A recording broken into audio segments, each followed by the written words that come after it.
Linear and non linear क्या होता है? बाकी एक बार मैं जल्दी से थोड़ा सा रिकैप कर दूंगा सारी चीजें।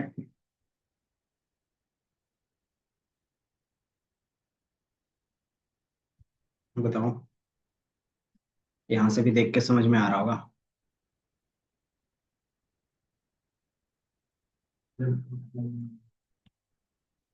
बताओ निखिल।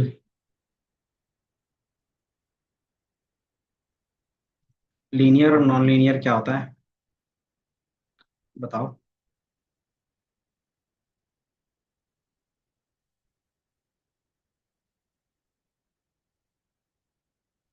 बता सकते हो?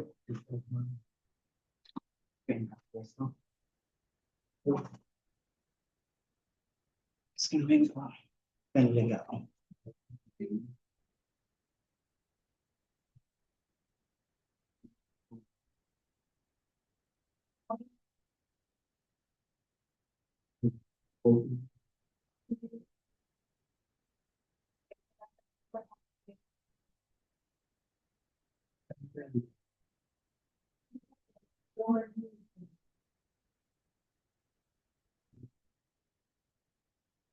नेट को कुछ छोड़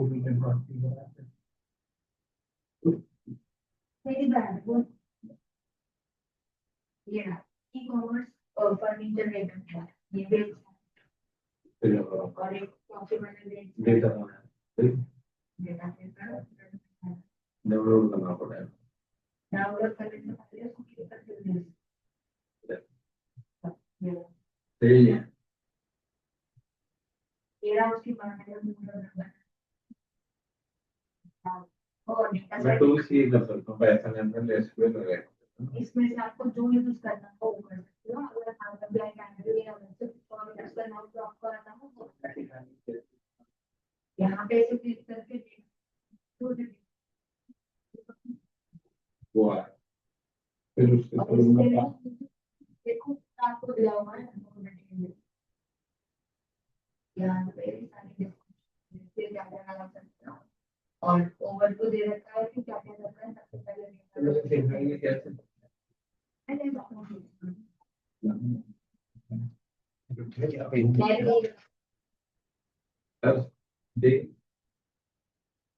ये दो कह रहे हैं furniture e commerce furniture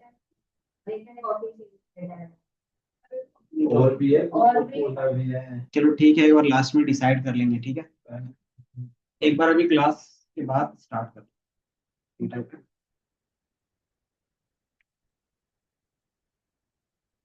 syllabus discuss कर रहा था। हम्म। करनाल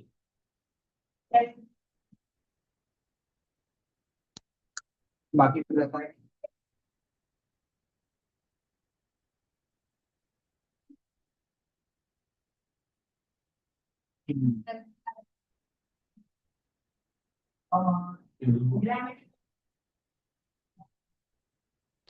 वो तो हो जाती है। बाकी हम लोग क्या देख रहे थे, मैं एक बार जल्दी से डिस्कस कर देता हूँ।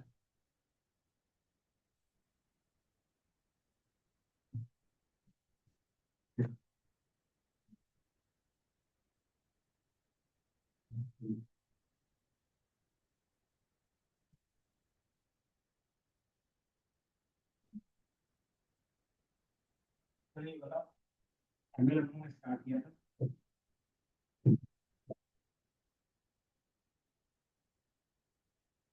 स्टार्ट हुआ था। अगर हमने टाइम देखा था, टैब्स में कौन था? तो सुपरवाइज सुपरवाइज और दूसरा अनसुपरवाइज लर्निंग। बाकी जो भी थे वो हमें पढ़ना नहीं था। रीइंफोर्समेंट लर्निंग, ठीक है? रीइंफोर्समेंट लर्निंग सुपरवाइज में हम लोगों ने देखा था क्या? क्लासिफिकेशंस, ठीक है? क्लासिफिकेशन और दूसरा क्या था? Variation, ठीक है? अब इसमें जो भी चीजें आती थी, दो तरीके का मॉडल आता था, लीनियर और नॉन लीनियर। याद है? लीनियर और नॉन लूप।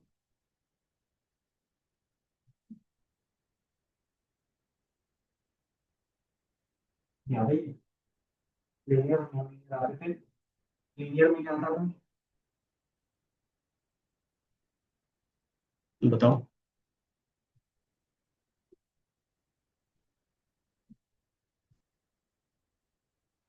लीनियर में क्या आता था, इसको मैं यहाँ से डिलीट कर देता हूँ इससे दोबारा। तो हम लोग देख रहे थे कि जो भी हमारे पास सेवन का मॉडल होगा तो एक लीनियर होगा, क्लासिफिकेशन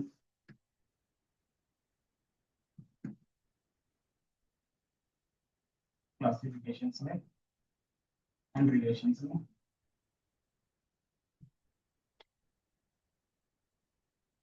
दोनों में क्या था, लीनियर था और दूसरा नॉन नॉन लीनियर। लीनियर में क्या क्या मॉडल थे, कि जिसपे आपका जो भी चीज होगी वो स्ट्रेट लाइन की जैसे होगा, है ना। नॉन लीनियर में क्या था कि आपका जो भी चीजें होंगी वो क्या होगा, जो भी डिस्टेंस बाउंड्री बनेगी वो क्या होगा कि आपका राउंड बेस पे हो सकता है, जैसे कुछ इस तरीके से लिख सकते हैं। देन हमारे पास इस तरीके से भी होगा, इस तरीके से क्या होगा, रिग्रेशन भी होगा। तो ये रिग्रेशन का और ये क्लास। इसी तरीके से इसमें क्या था, हमारा डिसीजन बाउंड्री बनता था। तो ये नॉन लीनियर डिसीजन बाउंड्री बनते थे। तो ये क्लासिफिकेशन हो गया। इसी तरीके से आपका रिग्रेशन भी बनेगा।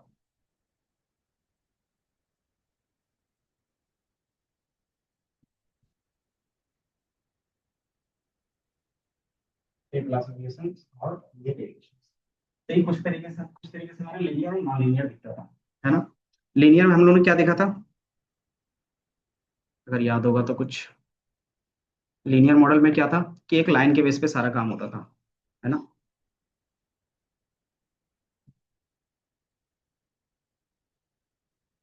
तो हमारा जो भी काम होगा यहाँ पे लाइन के बेस पे, तो लीनियर का मॉडल में नॉन लीनियर में जो करें तो वो करेंगे।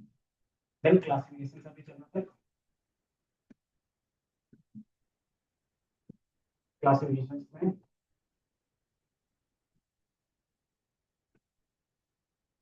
लीनियर नॉन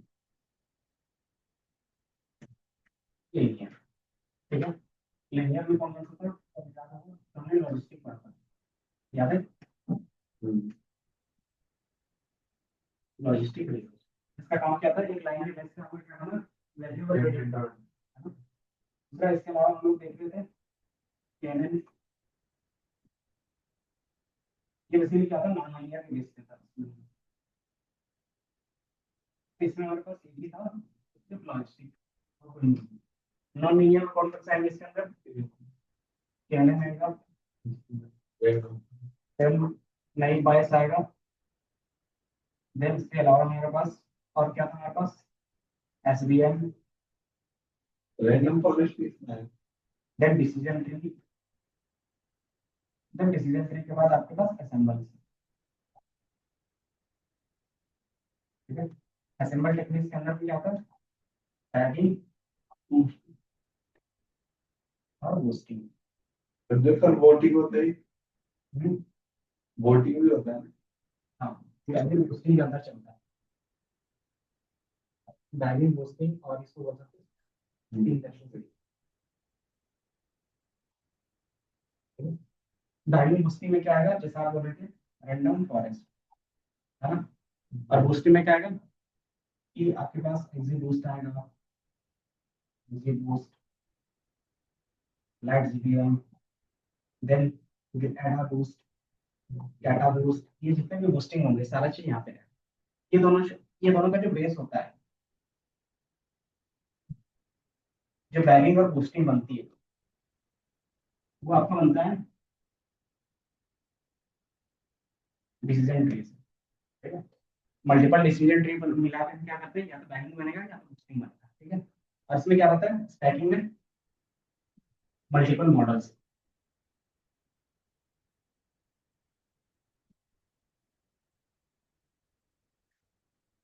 मल्टीपल मॉडल्स का मतलब क्या हो गया? ये हो सकता है कि आपने एक वेलोसिटी रख लिया, एक एसवीएम रख लिया, एक नई बैच रख लिया, एक डिसीजन ट्री, एक केएनएन रख लिया, और सबको कंबाइन करके क्या कर रहे हो? उसका प्रेडिक्शंस मॉडल बना रहे हो। उसको बोलते हैं स्टैकिंग। बूस्टिंग में क्या आएगा? Random forest. और बूस्ट सॉरी बैगिंग में रैंडम फॉरेस्ट सिर्फ रहता है, और बूस्टिंग में आपके पास जितने भी बूस्टिंग के एल्गोरिदम होंगे जिसके लास्ट में बूस्ट लिखा हुआ रहेगा, जैसे AdaBoost, CatBoost, light GBM, then XGBoost, then gradient boosting, ये सारा चीज क्या आता है इसके अंदर आएगा। अंदर हम लोगों ने क्या देखा था? केनियन देखा था, डिस्टेंस बेस, नए बायस फॉर्मूला बेस, एसबीएम लाइन के बेस पे था, लेकिन यहाँ पे प्लेन के बेस पे बात कर रहे थे। यहाँ पे प्लेन बात कर रहे थे, इसमें हम हाइपर प्लेन के बेस पे क्या कर रहे थे? आगे डिफाइन कर रहे थे हायर डायमेंशंस के साथ, जो आज देख रहे हैं हम लोग डिसीजन ट्री पे देखें। इसमें क्या होता है? डिसीजन के बेस पे होता है। ठीक है, अब डिसीजन और ट्री को एक बार हम लोग देख लेंगे, फिर आगे बढ़ेंगे। हाँ, पढ़े हो मतलब है। हम्म, एंट्रोपी निकालना पड़ता है। हाँ, तो वो चीज पहले इसका कॉन्सेप्ट देखेंगे कि बेसिकली डिसीजन ट्री होता क्या है। ठीक है, तो आपको यहाँ पे एक इमेज दिख रहा होगा, इसको मैं डिलीट कर देता हूँ। यहाँ पे आपको एक इमेज दिख रहा होगा, या फिर मैं डिसीजंस क्या होता है पता है ना?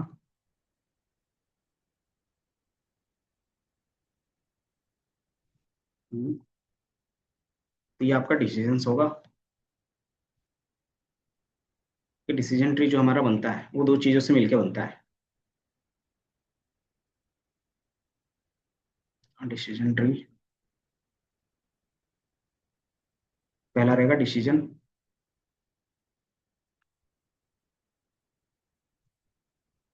दूसरा हमारे पास क्या रहेगा? ट्री। दोनों का मीनिंग समझ में आता होगा।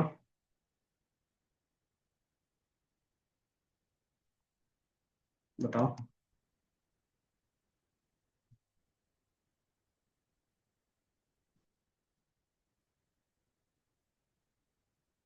तो यहाँ पे डिसीजंस,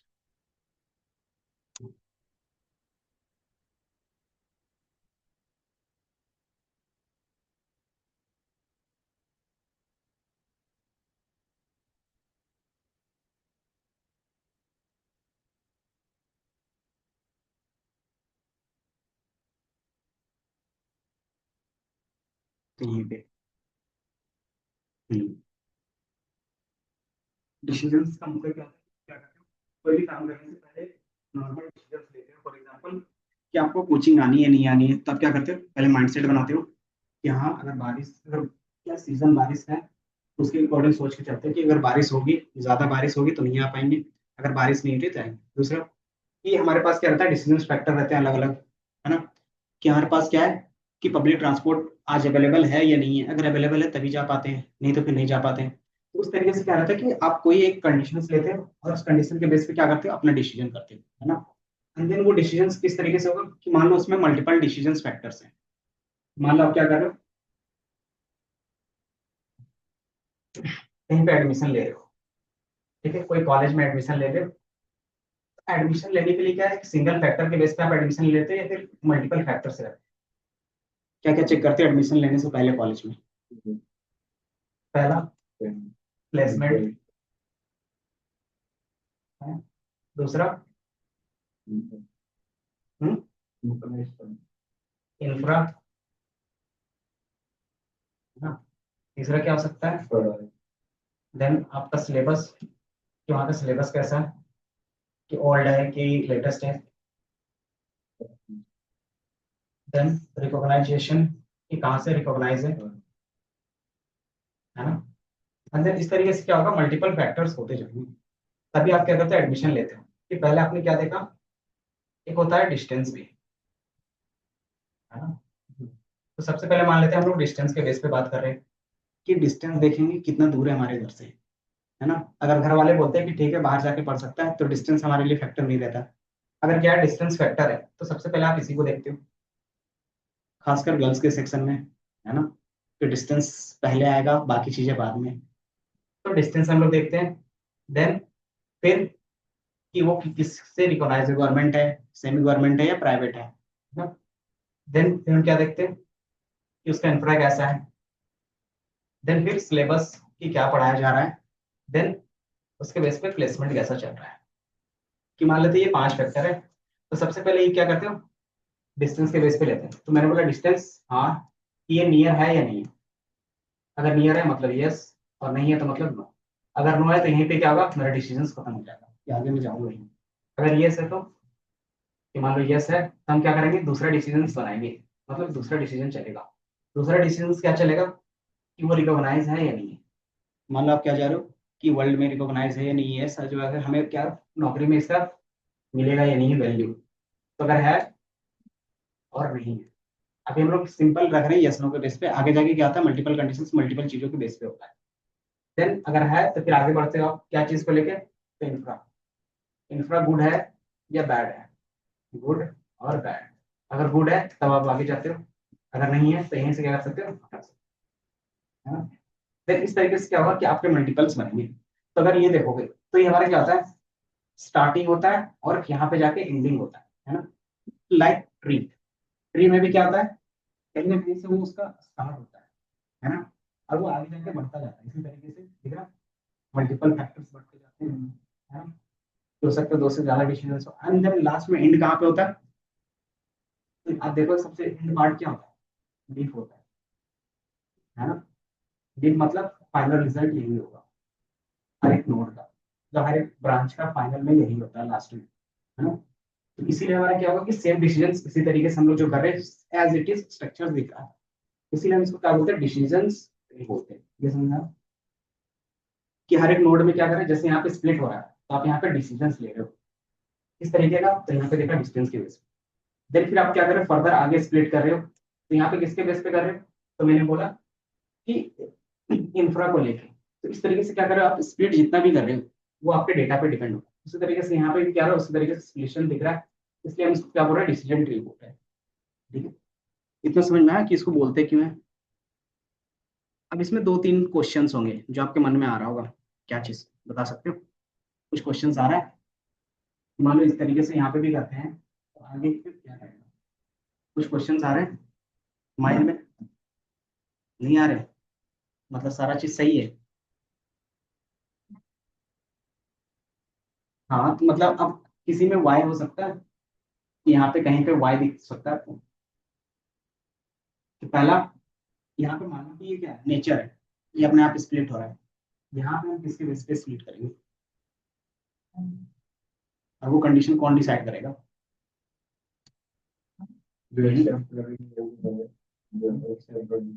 तो पहला रहता है कि आप जो स्प्लिट कर रहे हो जहाँ से आपको डिवाइड हो रहा है, वहां पे कुछ कंडीशंस लग रहे हैं, तो कंडीशंस के बेस पे स्प्लिट हो रहा है ना? तो वो कंडीशंस कैसे लग रहे हैं, वो कैसे स्प्लिट हो रहा है, वो हमें जानना है। दूसरा, ये कहाँ तक स्प्लिट होगा, ये क्या एकदम लास्ट तक जाएगा या बीच तक भी रुक जाना चाहिए या फिर क्या होना चाहिए। ठीक है, तो मान लीजिए क्या है, लास्ट तक जा सकता है, अंदर उसके बेस पे फाइनल भी आए। ठीक है? तीसरा, यहाँ पे ये क्या था, एक ही था, इसके बेस पे हमें उतना डिसीजन चाहिए। अब इसमें हमारे पास क्या है, 4 अलग कॉलम, 4 अलग कॉलम है, कॉलम 1, कॉलम 2, कॉलम 3, कॉलम 4। ठीक है, अब इसमें से बताओ कौन सा कॉलम हम पहले लेंगे, किसको प्रायोरिटी ज्यादा देंगे। जैसे मैंने बोला distance, syllabus, then recognisation, placement, किसको ज्यादा इंपॉर्टेंस देना चाहिए। प्लेसमेंट में, प्लेसमेंट को भी दे सकते हैं। तो आप यहाँ पे क्या करते हैं, रियल लाइफ के बेस पे बताते हैं कि इसको डिस्टेंस या फिर प्लेसमेंट, है ना। तो अगर आपके बेस पे जितने भी लोग हैं, मान लो कि दिल्ली के आसपास जितने लोग एडमिशन ले रहे हैं उसका मेरे पास पूरा डेटा है, एंड देन वो क्या कर रहे हैं, प्लेसमेंट को ज्यादा क्या कर रहे हैं, प्रीफर कर रहे हैं। तो हम क्या करेंगे, प्लेसमेंट वाले को पहला लेंगे, है ना। अगर मान लो यही क्या है, यूपी साइड पे है, तो यूपी साइड में क्या होता है कि मान लो सबसे पहले हम लोग डिस्टेंस के बेस पे बात, कि यूपी में आसपास में क्या है कि कॉलेजेस क्या थोड़े दूर दूर है ना, गांव में नहीं है, तो उनको बाहर जाना पड़ता है। वहां पे पहले क्या रहता है, डिस्टेंस, डिस्टेंस सामने है तो अच्छी बात है, नहीं तो फिर क्या करेंगे, हमें दूर जाना पड़ेगा। कहीं पे क्या रहेगा, डिस्टेंस को प्रायोरिटी मिलेगी, कहीं पे क्या रहेगा, प्लेसमेंट को प्रायोरिटी मिलेगा कहीं पे, रिकॉग्नाइजेशन कहीं पे, सिलेबस है ना। तो ये किस पे डिपेंड करता है, तो ये आपके डेटा पे डिपेंड कर रहा है ना, कि कौन सा कॉलम फर्स्ट में लेंगे। ये चीज कैसे डिसाइड होगा कि कौन सा कॉलम हमारा फर्स्ट में है, कि रूट नोड कौन सा बनेगा। जैसे यहाँ पे बना है सैलरी, हमारा रूट नोड बना है, तो क्या सोच के कि हमारे पास क्या था, ऑफर फ्री कॉफी था, वो भी था, या फिर हमारे पास सिलेबस भी था, रिकॉग्नाइजेशन था, ये सारी चीज थे, फिर भी हमने क्या लिया, डिस्टेंस को पहले क्यों लिया, क्योंकि यहाँ पे क्या होगा, सारा मैथ्स के बेस पे कैलकुलेट होगा, है ना। तो इसमें कॉन्सेप्ट आता है प्योरिटी का। प्योर मतलब जो आपके डिसीजन को जितना जल्दी क्लियर कर सके, कि मान लो आपने क्या किया, पहला लिया डिसीजन, मुझे किसके लिए काम करना है, तो मुझे जॉब के लिए पढ़ाई करनी है। तो आपने क्या होता है, मुझे जॉब के बेस पे काम करना है, प्लेसमेंट में ज्यादा फोकस करना है, हो या ना, है ना। तो अगर इससे ज्यादा क्लियर होगा कि प्लेसमेंट अच्छा रहता है, तो ज्यादा चांसेस हैं यहाँ पे, है ना। मतलब कि आपका जो डिसीजन हो गया, ये एक या दो बार में क्या होगा, क्लियर हो गया, कि पहले प्लेसमेंट देखोगे एंड दूसरा सिलेबस, सिलेबस अभी लेटेस्ट के केस में है कि नहीं, एंड उसके बाद क्या करोगे, एडमिशन लेना, है ना।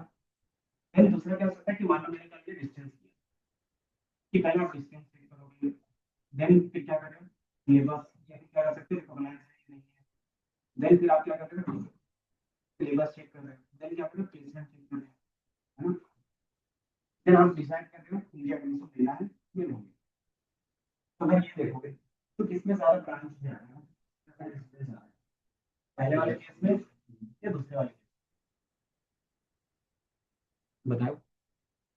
ज्यादा डिसीजंस किस में लेना पड़ रहा है मुझे, डेटा को सेग्रीगेट करने के लिए, दूसरे वाले में। अगर सेग्रीगेटर जितना कम डिसीजन हो जाए उतना बेस्ट रहेगा, है ना। तो ये क्या रहता है, रूट नोड वही होता है जो क्या रहता है, मिनिमम स्पीड में ही काम करने, समझे। कि मान लो एक डिसीजन लेने, सेम डिसीजन यहाँ पे भी होगा यस नो के बेस पे, और यहाँ पे भी यस नो के बेस पे। अब मुझे यहाँ पे क्या करना पड़ेगा, 5 डिसीजन लेना पड़ा, तो यहाँ पे क्या है, 3 डिसीजन में काम चल रहा है, यहाँ पे कैलकुलेशन भी कम होगा, है ना, प्योरिटी भी जल्दी हो जाएगा, और जो डेटा की एक्यूरेसी है वो भी थोड़ा सा ज्यादा रहेगा। तो ये चीज क्या होता है, कि डिसाइड होता है कि पहला नोड क्या बनेगा, वो हमें डिसाइड करना, ठीक है। तो ये 3 चीजें रहेंगी जो आपको यहाँ पे क्या करना पड़ेगा, कैलकुलेशन करना। पहला कि हमें रूट नोड बनेगा, वो कैलकुलेट करना होगा, देन स्प्लिट जो होगा वो किसके बिहाफ में होता है, कि ये कब तक स्प्लिट होता रहेगा। तो ये 2 चीजें क्या रहेंगे, आपके बेस पे रहेंगे। 3 चीजों को हम क्या करते हैं, मैथमेटिकली कैलकुलेट करते हैं, ठीक है। तो मैथमेटिकली कैलकुलेट करने के लिए हमारे पास कौन सा नोड रूट नोड होगा, इसको डिसाइड करने के लिए हमारे पास एक होता है इक्वेशन, ठीक है, एक मैथ्स का इक्वेशन होता है वो, देन कि कौन सा रूट नोड कितना प्योर है, प्योर मतलब जितनी जल्दी डिसीजन ले पाओगे उतना प्योर रहेगा, है ना। अगर आप टाइम ले रहे हो तो इम्प्योर है। प्योरिटी का अगर मैं एग्जांपल दे दूं, यहाँ पे मान लेते हैं 0 0 हमें तो इंफॉर्मेशन ये एक ही बार नहीं खोजना है, प्योरिटी। हाँ, मान लो इस तरीके से ये डेटा है, ठीक है, एंड देन इसको मैंने क्या किया, कुछ डिसीजंस लिया। अब इसके बेस पे मुझे क्या करना है, इन दोनों को, क्रॉस को और सर्कल को अलग रखना है। तो क्या करोगे, कुछ डिसीजंस लोगे, कुछ इनके कैरेक्टर के बेस पे क्या होगा, हमारे इस तरीके से कितने क्रॉस है, और यहाँ पे क्या हो गया, 2 2 4 5, 2 थे ना, एक, मान लेते हैं, ठीक है। अब बताओ कौन सा प्योर हो गया, मतलब कौन सा सेग्रीगेट हो गया टोटली, और कौन सा अभी तक सेग्रीगेट नहीं हुआ, फर्स्ट पार्ट या सेकंड पार्ट। ये हमारा क्या है, फर्स्ट पार्ट हो गया, ये सेकंड पार्ट, ठीक है। अगर आप देखोगे सेकंड पार्ट में कि जितनी भी चीजें हैं वो सेम क्लास का है, मतलब सेम सर्कल के, है ना, तो मतलब ये प्योर हो गया, है ना। प्योरिटी का मतलब ये होता है ना कि एक चीज क्या होगा, एक ही में होगा। Then we move to second, कि आप यहाँ पे देख रहे होगे कि there is a 2 types of symbols, एक सर्कल है, एक क्रॉस है ना। मतलब ये क्या है, अभी भी थोड़ा सा मिक्स है, इसको भी क्या करना पड़ेगा, प्योर करना पड़ेगा। तो फिर क्या करेंगे, फिर से कुछ डिसीजन लेंगे, है ना। देन इसके बेस पे क्या होगा, कि दोनों अलग हो जाएंगे। मान लो यहाँ पे मान लो दो, एक सर्कल इधर आ गया और ये क्रॉस मान लो, इसे आप सेपरेट किस बेस पे लाए, यही तो क्वेश्चन है, कि ये चीज इस तरीके से हुआ। अब ये क्या हो गया, प्योर हो गया, अब यहाँ पे हम जो कंडीशंस लगा रहे हैं वो कंडीशन के बेस पे यहाँ पे सेपरेट हो, लेकिन यहाँ पे जो कंडीशंस लग रहा है वो कैसे लग रहा है? पहले तो आपने प्योरिटी देख ली, प्योरिटी का सिंपल मतलब होता है कि जब तक सेम क्लास वाला सेम जगह पे ना हो जाए। आपने रूट तो देख लिया ना। हाँ, यही तो बहुत है। मान लो डिसीजन ट्री के बेस पे हमने क्या की, सॉरी इंफॉर्मेशन गेन के बेस पे किसी एक को क्या करोगे, रूट नोड बनाओगे, देन ये डिसीजंस होंगे इसके बेस पे प्योरिटी। अब ये चीज कैसे चेक हो रहा होगा? तो इसमें कॉन्सेप्ट आता है एंट्रोपी का। एंट्रोपी होता क्या है? Randomness of the materials. Randomness का मतलब क्या हो गया कि उसमें सारी चीजें फिक्स नहीं होगी, वो कहीं पे भी कुछ भी हो सकता है। तो जितना ज्यादा रैंडम होगा उतना ज्यादा क्या होगा, एंट्रोपी होगा। जितना कम रैंडम होगा उतना ज्यादा क्या होगा, उसकी एंट्रोपी कम होगी। सिंपल का मतलब बोल सकते हैं कि जितना ज्यादा मिक्स वैल्यू होगा उतना ज्यादा क्या होगा, एंट्रोपी की वैल्यू होगी यहाँ। जितना ज्यादा क्लीन डेटा होगा, मतलब जितना सेग्रीगेट डेटा होगा, एंट्रोपी क्या होगा, उतना ही कम होगा। अगर ये पूरा क्लीन है तो इसकी वैल्यू कितनी होगी एंट्रोपी पे, 0 0 0। इसकी वैल्यू मान लेते हैं 0.3 कुछ भी हो सकता है, 0 से 1 के बीच में, ठीक है। इस तरीके से क्या होगा, एंट्रोपी की वैल्यू दिखती है। तो हमें ये स्प्लिट कब तक करना है, जब तक एंट्रोपी की वैल्यू 0 ना आ जाए, है ना? तो आपको दो चीज इसमें कैलकुलेट करना पड़ेगा, बिफोर सेपरेट और आफ्टर सेपरेट। बिफोर मतलब यहाँ पे क्या होगा, एंट्रोपी कैलकुलेट होगा, और यहाँ पे एंट्रोपी कैलकुलेट होगा, मतलब हर एक नोड का एंट्रोपी कैलकुलेट होगा। हाँ, बस इसको ये नहीं लिखेंगे। हाँ, सबका क्या होगा, एंट्रोपी कैलकुलेट हुआ। अब इसमें से क्या होगा कि देखिएगा, स्प्लिट करने से पहले और स्प्लिट करने के बाद क्या एक गेन था, कि मान लो स्प्लिट करने से पहले कितना था, 0. जब तक हमें 0 आएगा नहीं, जब तक हमें छोड़ना है। मान लो इसका आ गया 0.9, ठीक है। एंड देन ये दोनों का मिला के क्या होगा, चाइल्ड 1 हो गया, चाइल्ड 2 हो गया, ठीक है। तो चाइल्ड 1 की जो वैल्यू है 0.38 है, और इसकी जो वैल्यू है 0.4 मान लेते हैं हम, ठीक है। तो इसका चाइल्ड नोड कितना होगा, 0.39 प्लस 0.4, क्योंकि स्प्लिट किया तो दो पार्ट में स्प्लिट हुआ ना, तो इन दोनों का क्या होगा, ये कैलकुलेट कर सकते हैं। अभी 0.3 मान लेते हैं अभी जो एंट्रोपी का फॉर्मूला लगाया उसके बेस पे इसकी वैल्यू ये आ गई। 0.9 फिर हमने क्या किया, डिसीजन के बेस पे स्प्लिट किया, तो दो ब्रांच में स्प्लिट हुआ, चाइल्ड 1 चाइल्ड 2, तो इसका भी कुछ एंट्रोपी आएगा, इसका भी कुछ एंट्रोपी आएगा। फिर हमने अभी मान लिया कि इसका 0.38 आया और इसका 0.4, तो 0.3 हाँ, तो इसको प्लस कर लो तो कितना आएगा, 0.78 है, ठीक है। अब इंफॉर्मेशन गेन क्या होता है कि ये माइनस ये, ठीक है, जो वैल्यू आएगा वो हम लोग निकाल लेंगे। इसी तरीके से क्या होगा कि मान लो ये x1 ले लिया था, x1 मतलब जो पहला लिया हमने सिलेबस के बेस पे लिया था, अब दूसरी बार जो लेंगे वो ले लिया मैंने प्लेसमेंट के बेस हाँ, ऐसे हमें सब कॉलम के निकालने पड़ेंगे। पे। सब कॉलम में क्या था, एक एक बार कैलकुलेट होता है, और जिसका इंफॉर्मेशन गेन ज्यादा होगा वही हमारा क्या बन जाएगा, रूट नोड बन जाएगा। हमें हर एक कॉलम के लिए इंफॉर्मेशन गेन करना पड़ेगा। इंफॉर्मेशन तो सब करना पड़ेगा। कि मान लो इसका इंफॉर्मेशन गेन निकला कॉलम 1 का, इसी तरीके से इसका निकालोगे, ये प्लेसमेंट हो जाएगा। इसका क्या होगा, स्टार्ट का होगा, इसका क्या होगा, चाइल्ड होगा, फिर मान लो इसका क्या है 0.3 और 0.2, और इसका मान लेते हैं 0.5 placement value. Then information gain क्या होता है, ये हमारा क्या होगा, पेरेंट हो गया, और ये चाइल्ड 1 और चाइल्ड 2, ठीक है। इंफॉर्मेशन गेन होता है पेरेंट माइनस चाइल्ड 1 और चाइल्ड, ठीक है। इसको हम क्या करते हैं, यूज करते हैं। अब इसके बेस पे क्या होगा, इसकी कुछ वैल्यू आएगी 0.5, देन माइनस 3 और 2 0.5, इसकी वैल्यू कितना आएगा, 0 आ गई।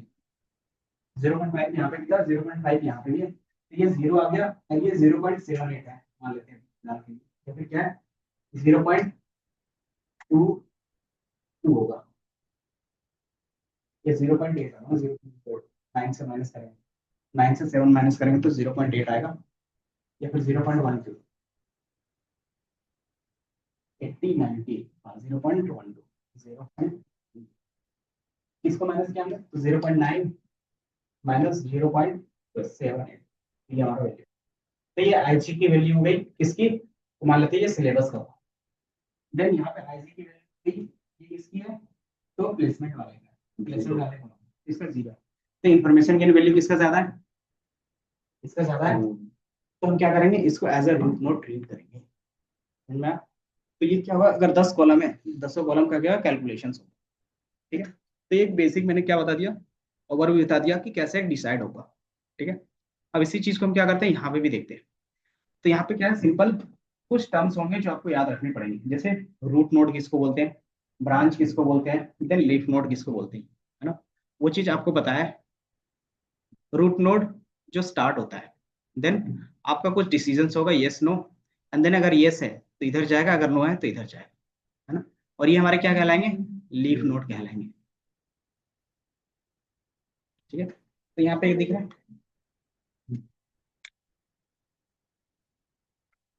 कोई नहीं, मुंह धो के आ जाओ एक बार, 2 मिनट।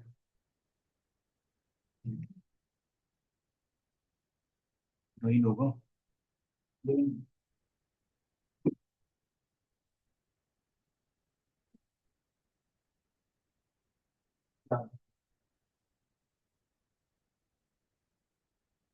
यार बोले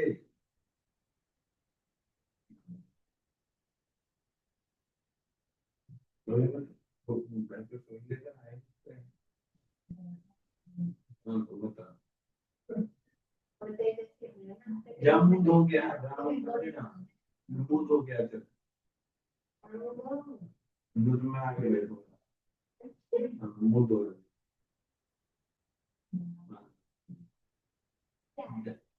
अपने लिए देगी ना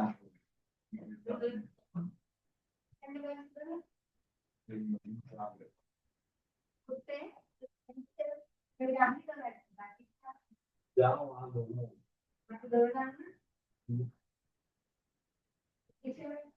जा दूध दूध दूध दोनों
अभिषेक अभिषेक शर्मा अभिषेक शर्मा प्रसाद होते हैं अभिषेक शर्मा 9.5 से ज्यादा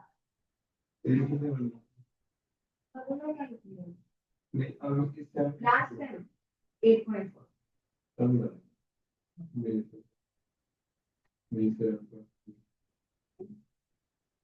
है और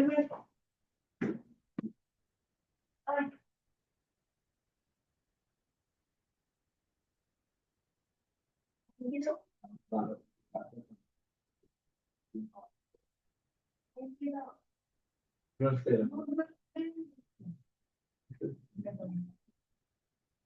बस लगा है।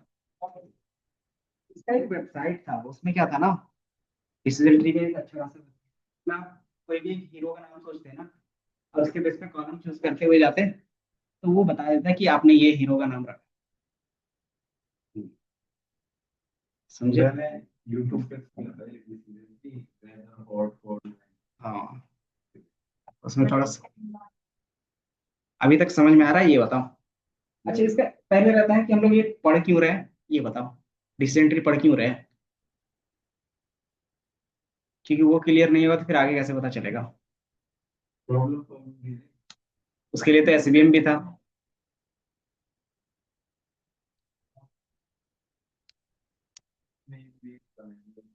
उसके हिसाब क्योंकि अगर हम लोग देखें तो एसवीएम भी नॉन लीनियर सॉल्व कर रहा था, बट उसमें क्या कंडीशन थी, कुछ मैथमेटिकल चीजें ही चार यूज होते हैं जिसको कैरनाल बोल रहे थे, उसी के बेस पे आपका डेटा क्या होगा, सेग्रीगेट होगा।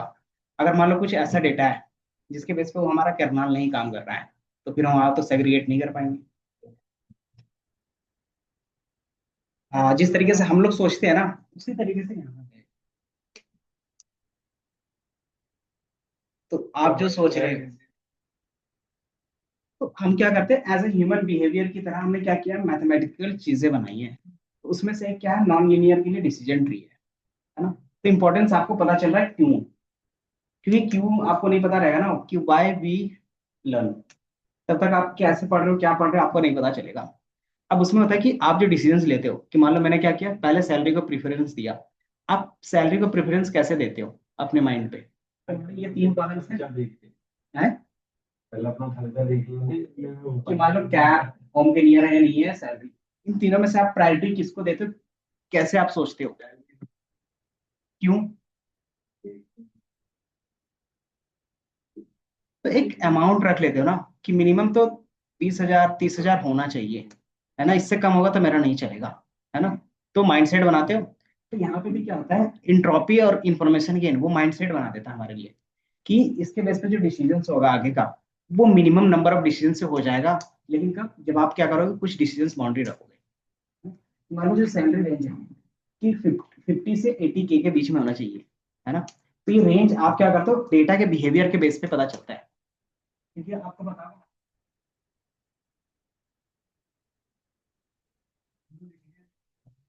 क्यों पढ़ रहे हैं, मशीन को ट्रेन करने के लिए, मशीन को ट्रेन करना, ठीक है? तो ट्रेनिंग में आपको एक चीज याद रखना है कि क्या इनपुट होगा, उसके बेस पे क्या आउटपुट होगा, वो आपको गिवन रहता है ना? अब इसमें हम क्या फाइंड करते हैं, तो इनपुट और आउटपुट के बीच का रिलेशनशिप, कि क्या रिलेशन है, क्या पैटर्न है, वो मुझे बता दो। अगर मुझे पैटर्न मिल जाएगा, तो किसी तीसरे बंदे का मैं क्या करूंगा, सेम एनालिसिस करके बता दूंगा कि इसको क्या चाहिए, कि ये जॉब मुझे चाहिए, लेकिन ये जॉब उसको चाहिए। फिर क्या हुआ कि मान लो क्या, कि मैंने पूरा दिल्ली का, ये पूरा दिल्ली और एनसीआर का डेटा कलेक्ट किया स्टूडेंट का। उसके बेस पे क्या है, कि वो बताते हैं मुझे कि ये डेटा होगा मेरा, और इसके बेस पे मुझे क्या होगा, तभी मैं जॉब करूंगा। ये डेटा है तो मैं जॉब नहीं करूंगा, फिर ये इस तरीके से है तो मैं जॉब करूंगा। तो मैंने क्या किया, मैनुअली ये कलेक्ट किया हुआ है ना? मशीन लर्निंग में क्या होता है कि आपका बिना डेटा का कोई भी चीज ट्रेन नहीं होगा, डेटा है तभी ट्रेन होगा। और डेटा कैसे होगा, तो वो मैनुअली ही आता है। मैनुअली मतलब, या तो आप फॉर्म फिल करवाते हो, या तो फिर क्या करते हो, एक वेबसाइट बनाते हो, उसमें से डेटा सबका फेच करवाते हो, या तो किसी तरीके से क्या करते हो, सारे स्टूडेंट का डेटा निकाल लेते हो प्लेसमेंट सेल से। तो हमारे पास ये डेटा कुछ इस तरीके से, ठीक है? अब इसमें क्या होगा कि हम बताएंगे कि इस तरीके का इनपुट है, उसका आउटपुट ये होगा, इस तरीके का इनपुट है, इसका आउटपुट ये होगा, इस तरीके का इनपुट है, इसका आउटपुट है ना। तो आप क्या करते हो, आगे जाके डेटा में कुछ पैटर्न रिकॉग्नाइज करते हो, है ना। तो वही पैटर्न हमारा मशीन लर्निंग मॉडल का, ये क्या करेगा, ये एनालाइज करेगा कि अच्छा इस टाइप का डेटा है, इसका रिलेशन इस तरीके से दिखेगा और उसका आउटपुट ये होगा, है ना। तो ये क्या होता है, रियल टाइम प्रेडिक्शन की तरह काम करने, है ना। हम लोग भी सेम काम करते हैं, लेकिन क्या था, हमें थोड़ा सा टाइम लगता है और ईमेल में क्या होता है, थोड़ा सा एरर होता है। क्यों, कि हो सकता है आप ये फैक्टर ले रहे हो, तब तक ये फैक्टर थोड़ा सा भूल जाओ, देन कभी कभी क्या होता है कि आपने बोला अच्छा ये भी इंक्लूड करना था, फिर बाद में इंक्लूड करते हो तो थोड़ा क्या होता है, एरर रहता है और बार बार क्या होता है, चेंज करना पड़ता है। यहाँ पे क्या होगा, नंबर के बेस पे कैलकुलेशन, ठीक है। तो हम लोग ये जो बना रहे हैं सिर्फ पैटर्न फाइंड करने के लिए बना रहे हैं। जो डिसीजन ट्री यूज करोगे ना, वो क्या करेगा, हमारे लिए पैटर्न फाइंड करेगा। कहाँ से, तो इस वाले डेटा से। ये समझ में आया? अब ये पैटर्न कैसे फाइंड करेगा, तो यहाँ पे इस तरीके से find हमें डेटा गिवन होगा ना। हाँ, अब यहाँ पे सैलरी जैसे मैंने बताया, सैलरी कैसे डिसाइड करेगा कि मुझे 50K के अबव चाहिए। पहला डिसीजन उसने खुद से बनाया कि जो सैलरी होगा वो हमेशा 50K से ज्यादा होगा।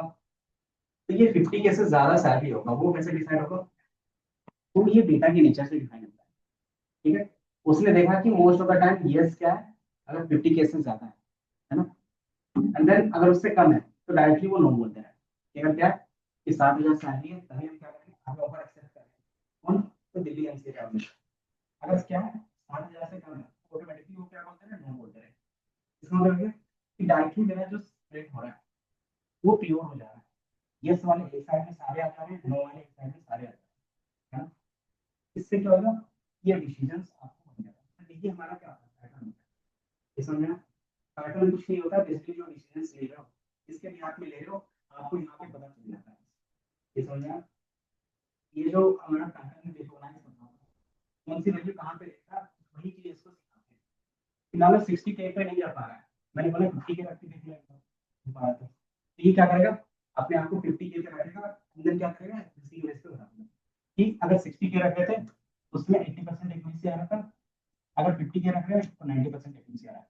90% एक्यूरेसी मतलब यहाँ पे जो आपने डेटा दिया था उसमें जो हमारा एक्यूरेसी मतलब अगर आप 10 दे रहे हो तो उसमें से 9 सही है। मतलब ये से तो ये सी बताएगा, अगर 9 है तो नहीं बताएगा। फिर उसी तरीके से क्या है कि 2 आपको गलत बताएगा, ये फिर 1 गलत बताएगा।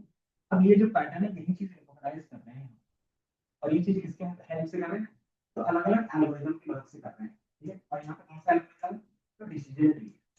ये समझ आया ना कि एमएल में हम लोग कर क्या रहे हैं। तो कभी भी याद रखोगे तो एमएल में एक चीज याद रखना कि हम इसको ट्रेनिंग पर्पस के लिए कर रहे हैं। अगर हम ट्रेन कर रहे हैं तो किस लिए, तो पैटर्न फाइंड करने के लिए। ट्रेनिंग में क्या होता है कि आपको सिखाया जाता है क्या चीज, कि ये काम कैसे करता है ना। तो हो सकता है कि बोले कि इसी तरीके से और भी काम होंगे, वो भी आपको समझ में आ जाएगा। क्यों, क्योंकि आपने एक पैटर्न का काम।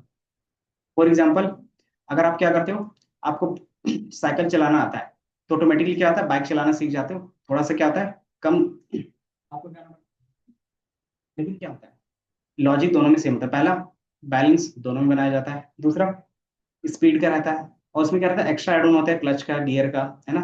अगर स्कूटी की बात करें तो स्कूटी बोल सकते हैं अप्रोक्स सेम तरीके से काम करता है। तो क्या था कि अगर मैंने सिखाया तो ऑटोमेटिकली आप क्या करते हो, स्कूटी सीख जाते हो, या फिर मैंने क्या किया, स्कूटी सीख रहा है। तो ये क्या रहता है कि थोड़ा सा आप क्या करते हो, ट्यूनिंग करते हो और उसके बेस पे सीख जाते हो। लेकिन हमने उससे पहले आपको उस चीज की कभी ट्रेनिंग नहीं दी थी, है ना। तो ये चीज क्या रहता है, रिलेशन, कि आपको एक्चुअल डेटा पे काम नहीं करना है, आपको जो काम करना है रिलेशन पे काम, ठीक है। क्योंकि डेटा क्या होगा, बढ़ता जाएगा, है ना। लेकिन रिलेशन क्या होगा, कम से कम आपको दिखेगा। कि मान लो क्या है, मेरे पास 1 लाख डेटा है और उसमें क्या हो सकता है कि मान लो 10-20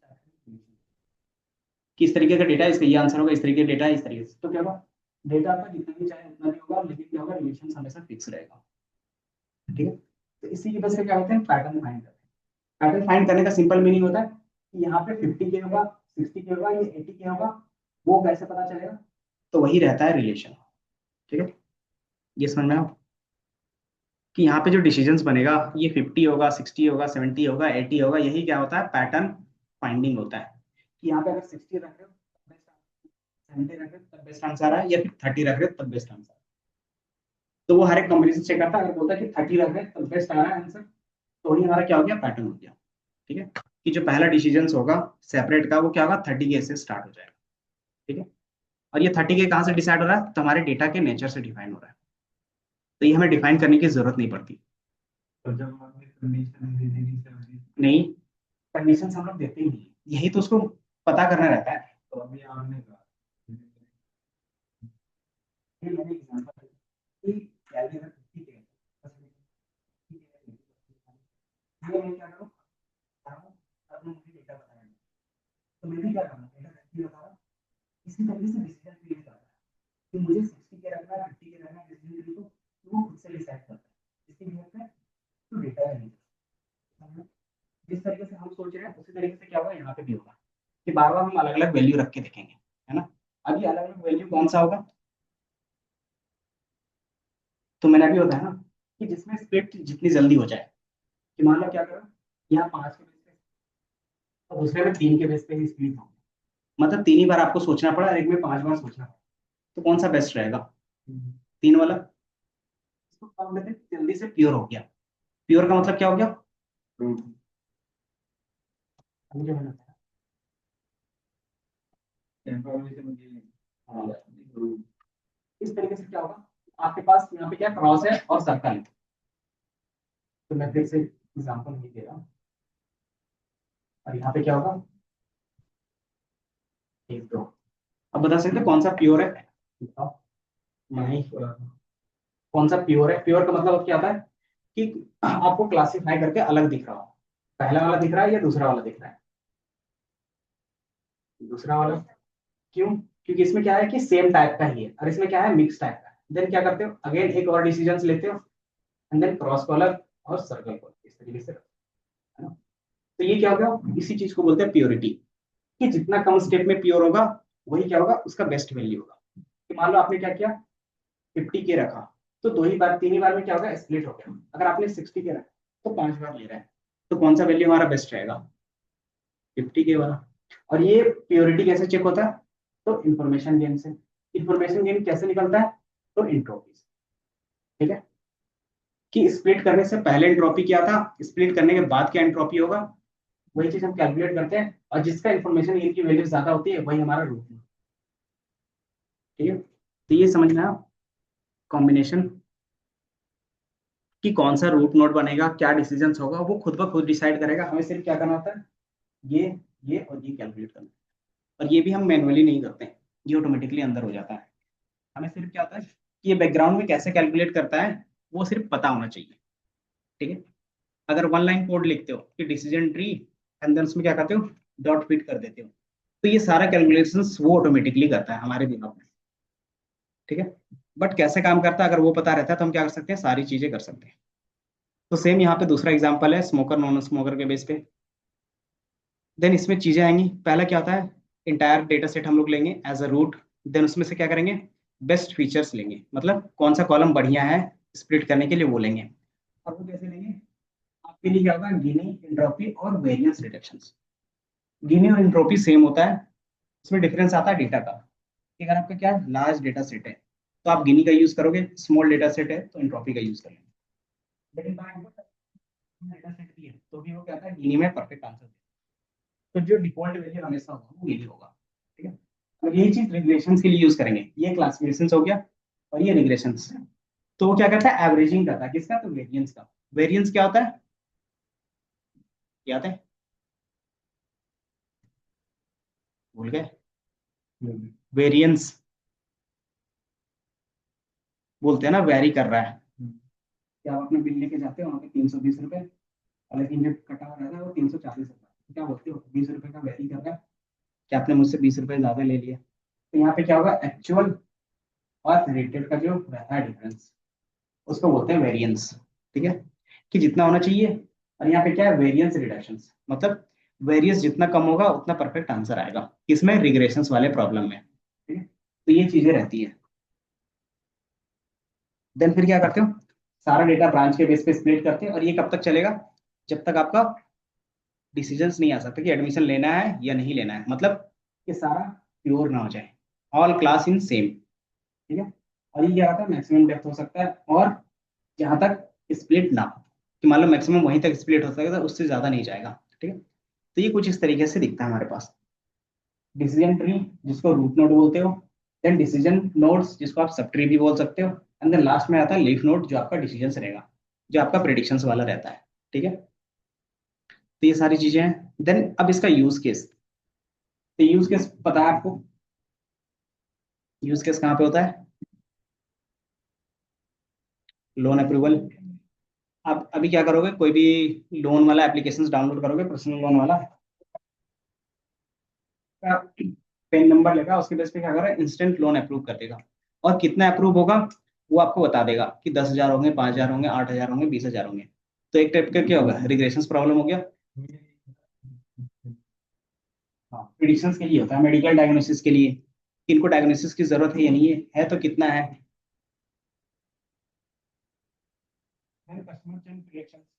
कस्टमर चंक प्रिडिक्शंस का मतलब क्या होता है?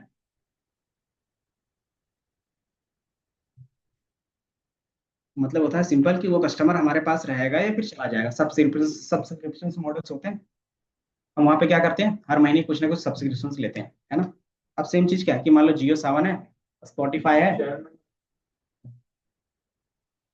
हाँ, तो सिंपल है। अगर देखोगे कि मान लो मेरे पास क्या है, दो ऑप्शन है, जियो सावन का है और स्पॉटिफाई का है ना, और एयरटेल गाना है। तो मैं किसको प्रीफर करूंगा, तीनों क्या आते हैं, सब्सक्रिप्शन बेस्ड चलते हैं। अब जो मुझे बेस्ट ऑफर देगा, बेस्ट कंडीशन होगा, बेस्ट जगह पे चलेगा, जितना ज्यादा ऑफर देगा उसके पास जाएंगे। एंड देन फिर मान लो क्या किया, जियो ने फिर से दोबारा कोई नया ऑफर निकाल दिया, तो फिर हम क्या करते हैं, स्विच कर लेते हैं, है ना।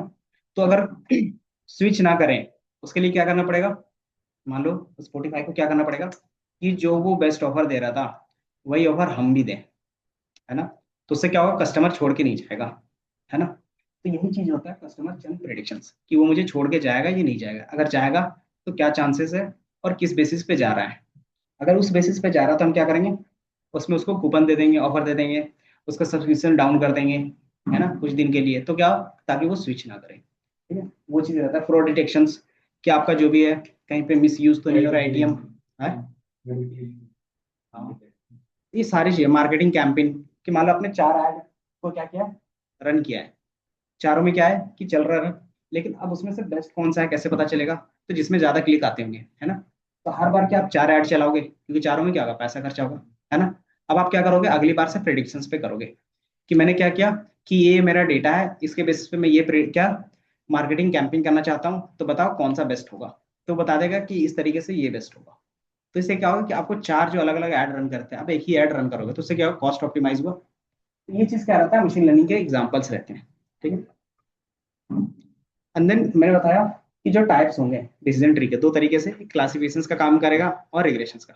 क्लासिफिकेशंस में क्या होता है, या तो बाइनरी होगा या तो फिर मल्टीपल होगा। देन रिग्रेशंस में क्या होगा, कि एक सिंगल वैल्यू ला के दे देगा, जैसे मैंने बताया था हाउस प्राइस का। तो जितना भी डेटा डालोगे सबका क्या होगा, अलग अलग प्राइस आएगा, कि आप जो डेटा डाल रहे हो वो डेटा डाल रहे हो, उसका क्या होगा, अलग अलग आएगा।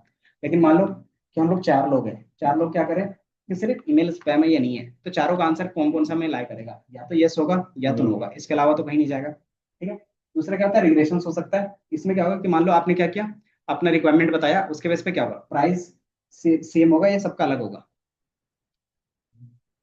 मान लो मैंने क्या बोला कि मुझे 2 BHK का चाहिए, देन आपने बोला 1 BHK का, सब लोकेशन सेम जगह पे है, और आपने बोला कि मुझे क्या चाहिए, 3 BHK का, और आपने बोला कि 2 बालकनी होनी चाहिए। तो थोड़ा सा भी अगर डिफरेंस करते हैं तो क्या होगा, प्राइस सबका अलग अलग आएगा। मतलब अगर 1,000 यूजर है तो हजारों का क्या होगा, प्राइस अलग अलग आएगा। तो वही हमारा रिग्रेशन होता है, मतलब सब में क्या आएगा, अलग अलग वैल्यू आएगी, उसमें कोई भी चीज फिक्स नहीं होगा कि वैल्यू यही आएगा। ठीक है, तो ये रिग्रेशन होते हैं। दोनों का आपको रियल वर्ल्ड में दिखता है यूज केस, है ना। 99 एकर्स जो आप देखते हो, इरिगेशन बेस होता है। देन आप ईमेल का ईमेल, यहाँ पे ईमेल क्या है, क्लासिफिकेशन बेस हो गया, है ना। अब इसमें जो चीज होगा वो मैथमेटिकल पार्ट्स होगा, जो थोड़ा सा क्या करेंगे हम लोग, डिस्क्राइब करेंगे। ठीक है, कि इसमें हमारे पास क्या होगा, कि वैल्यूज क्या होते हैं, कि यहाँ तक जो था यूज केस के बेस पे, अब सारा चीज होगा मैथ्स का, कि जो मैंने बताया वो मैथ के फॉर्म में कैसा दिखेगा। ठीक है, तो मैथ्स में क्या आता है, कि सबसे पहला जो काम होता है, कि हम लोग स्टार्ट किससे करेंगे, तो किससे करेंगे उसके पहले हम क्या करते हैं, हमारा हमारे पास चार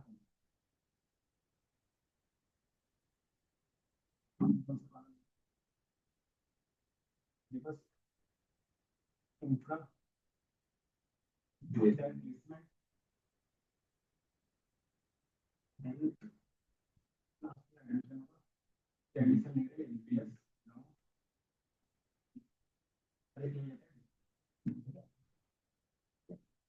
हम बताएं क्या होगा। सबसे पहले रूट नोड बनेगा। रूट मतलब पहला स्टार्ट कहाँ से करना है ना। अब बताओ कौन सा कॉलम बनेगा पहला। वो ये करना पड़ेगा। भाई आप बताओ कैसे पता चलेगा ये कॉलम लेना है, इस लेवल वाला इनका वाला डिस्टेंस वाला बता सकते हो कौन सा कॉलम आएगा। तो मान लो मुझे मेरे पास क्या है, ये जो डेटा है ये एसनो के बेस पे ये जो मिनिमम स्प्लिट में जो क्या करेगा मैक्सिमम स्प्लिट। तो मान लो आप क्या करें इंफ्रा के बेस पे ले रहे हो, ये 3 बार में क्या करना है आपको प्योर करके देना है। देन डिस्टेंस ले रहे हो, ये 2 बार में आपको प्योर करके देना है, मतलब 2 डिस्टेंस ले रहे हो प्योर। सिलेबस ले रहे हो तो 5 बार क्या करो डिस्टेंस ले रहे हो, 5 बार क्या करो आगे से 5 टाइम्स 1 2 3 4 5 टाइम्स जा रहे हो तब क्या है आपको प्योर मिल रहा है। इसमें क्या 3 टाइम्स मान लो इस तरीके से क्या तो 3 टाइम्स है। इसके पास क्या करो कि आपको प्योर कार्बन मिल जाएगा। प्योर का मतलब सिंपल होता है कि यस सब एक जगह पे होगा और वाई नो सब एक जगह, मतलब दोनों अलग अलग दिखेंगे और मिक्स करने के लिए तो बोलते हैं प्योर। तो जो कम टाइम में को प्योर कर पाएगा वो हमारा क्या होगा कॉलम। तो यहाँ पे क्या होता है कि जो कॉलम हमारा क्या होगा बेस्ट होगा वो क्या होगा जो मिनिमम नंबर ऑफ स्टेट में दे दे। फिर तो हमने सब कॉलम के लिए सब में पहले हम इंफॉर्मेशन तो सबसे पहले हमें क्या करना पड़ेगा कि कैलकुलेट करना पड़ेगा कि रूट नोड कैसे सेलेक्ट करना है। तो रूट नोड सेलेक्ट करने के लिए हमारे पास होता है इंफॉर्मेशन की ठीक है एक मैथ का इक्वेशन है जो हमें क्या करता है कि कौन सा बेस्ट होगा वो लगते हैं। तो इंफॉर्मेशन ये सबका ही है कि इसका भी आईजी वैल्यू क्या होगा, इसका भी क्या होगा, इसका भी क्या होगा, इसका भी क्या होगा। सबका कैलकुलेट करेगा और उसमें से देखेगा किसका हाईएस्ट। तो जिसका इंफॉर्मेशन की वैल्यू ज्यादा हो वही हमारा क्या रहेगा फाइनल। अब इंफॉर्मेशन गेन जो होता है उसका क्वेश्चन उसका फॉर्मूला होगा है ना कि मान लो कि इसका हाईएस्ट वैल्यू है प्लेसमेंट का ये क्या करेगा जल्दी से स्प्लिट कर देगा इसका क्या होगा हाईएस्ट वैल्यू होगा। तो हाईएस्ट वैल्यू किसका निकलता है इंफॉर्मेशन गेन। अब इंफॉर्मेशन गेन करता है जो उसको वैल्यू मिलता है कुछ ना कुछ तो कैलकुलेशन करता होगा। तो ये क्या करता है कि आपके पेरेंट नोड्स को ये देख रहा है तो मैं यहाँ से थोड़ा सा डिलीट कर देता हूँ।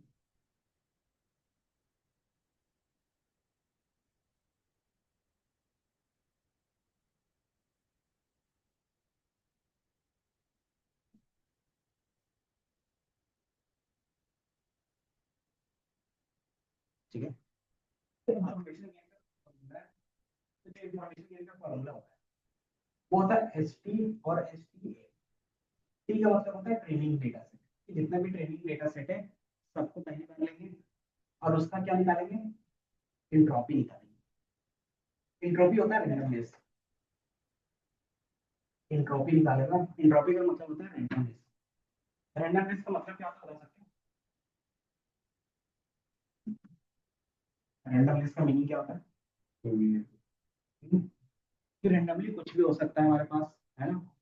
तो क्या होगा कि हमारे पास जो भी डेटा था उसमें शुरू में क्या था सारा डेटा एक ही बार हमने उठा के लाया इसमें सारे क्या थे एक बार में यस नो का लिस्ट था।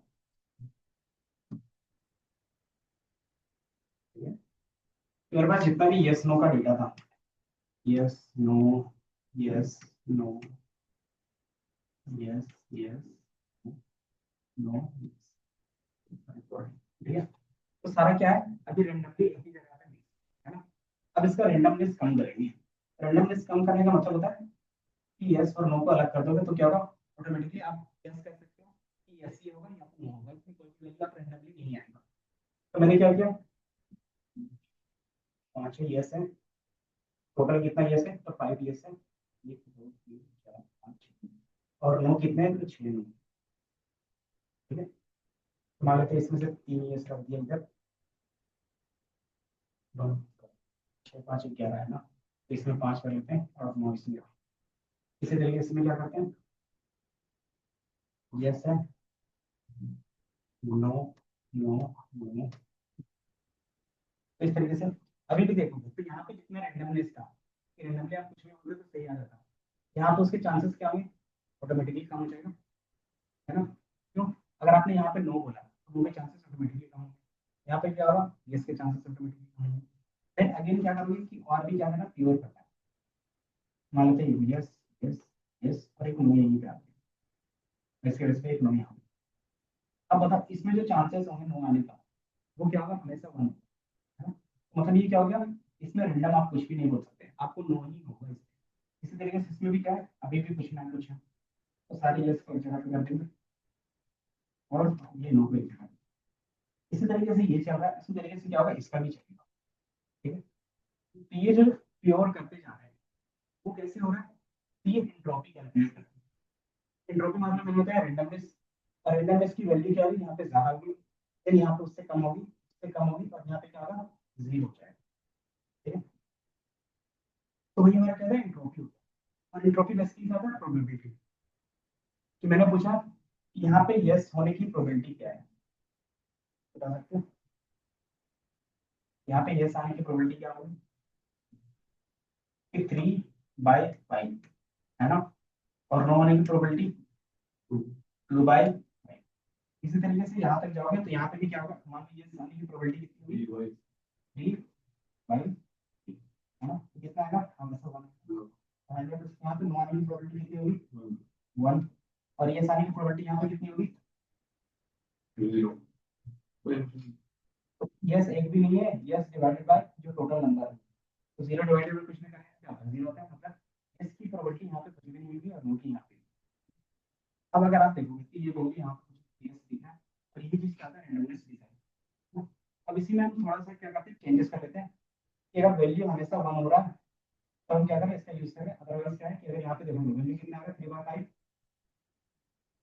60, और ये 40, यही आएगा ना, 60%, 40%, है ना? तो यहाँ पे कुछ इस तरीके से वैल्यू आ रहा है, इसकी 60 और इसकी 40% है। अब इस चीज को हम क्या करते हैं, थोड़ा सा डेटा को रिड्यूस कर लेते हैं। इसी का क्या करते हैं हम लोग, कि जो भी प्रोबेबिलिटी होगा 3/5 का, उसका लॉग निकाल लेंगे। इससे क्या होता है कि जो वैल्यू होता है वो जैसे क्या होता है, छोटा होता है। ठीक है, हम लोग की जो नंबर वो इस तरीके से मिल जाता है। अब क्या होगा, धीरे धीरे रिड्यूस फॉर्म में मिलेगा। रिड्यूस फॉर्म मतलब यहाँ पे दोनों में कुछ ना कुछ वैल्यू था, जैसे यहाँ से यहाँ तक जाओगे तो यहाँ पे 0 मिलेगा, ठीक है? अब ये चीज क्या करेंगे हम, एंट्रोपी का जो हमने बताया, ये क्या होता है, प्रोबेबिलिटी बेस्ड होता है ना? और प्रोबेबिलिटी का फार्मूला क्या होता है, बताओ, आउटकम डिवाइडेड बाय टोटल, यही होता है ना? कि जितना डिजायर रहेगा, मतलब यहाँ पे कितना आने वाला है, एक्चुअल में कितना डिवाइडेड बाय टोटल, ये प्रोबेबिलिटी होता है ना? और ये हमारा एंट्रोपी का फार्मूला। और इसी चीज को क्या करते हैं, लॉग के साथ मल्टीप्लाई करते हैं, ताकि क्या हो, उसका रिवर्स फॉर्म में 0 की तरफ जाए। इसी चीज को क्या करते हैं, लॉग ऑफ t/t, ठीक है? कि जो एक्चुअल प्रोबेबिलिटी है प्लस उसका लॉग से उसको मल्टीप्लाई करते हैं, तो क्या होता है, मुझे वैल्यू नहीं दिखाई। तो ये हमारा क्या हो गया, एंट्रोपी का फॉर्म, ठीक है? ये समझ में आया? सिंपल था। बताओ कि सिंपल प्रोबेबिलिटी का फार्मूला के बेस पे हमने क्या बनाया है, एंट्रोपी का फार्मूला, एंट्रोपी से क्या है, इन्फॉर्मेशन के लिए। तो ये कहता है एक चेन होता है। ये चीज को मैं डेटा के साथ भी दिखा देता हूँ थोड़ा सा। तो यहाँ पे भी क्या है, इन्फॉर्मेशन गेन वैसे कैसे निकलेगा, एंट्रोपी का फार्मूला दिख रहा है, probability of I into log of I, मतलब प्रोबेबिलिटी, सेम फॉर्मूला है। देन इन्फॉर्मेशन गेन क्या था, एंट्रोपी ऑफ पेरेंट के स्टार्टिंग में क्या था और स्प्लिट करने के बाद क्या था, ठीक है? तो इसका क्या हो गया, मैथमेटिकल इंट्यूशन हो गया, ठीक है? एंट्रोपी आपको यहीं पे दिख रहा है, कि हम एंट्रोपी का कुछ इस तरीके से क्यों चीज को सप्रेस करते हैं। सप्रेस का मतलब क्या हो गया, रिड्यूस करना, है ना? रिड्यूस मतलब वो 0 की तरफ जाएगा, तो उसको लिखते हैं लॉग 1/प्रोबेबिलिटी ऑफ एक्स, एंड देन ये ऊपर जाएगा तो लॉग होता है, तो 1/x को क्या बोलते हैं लॉग में,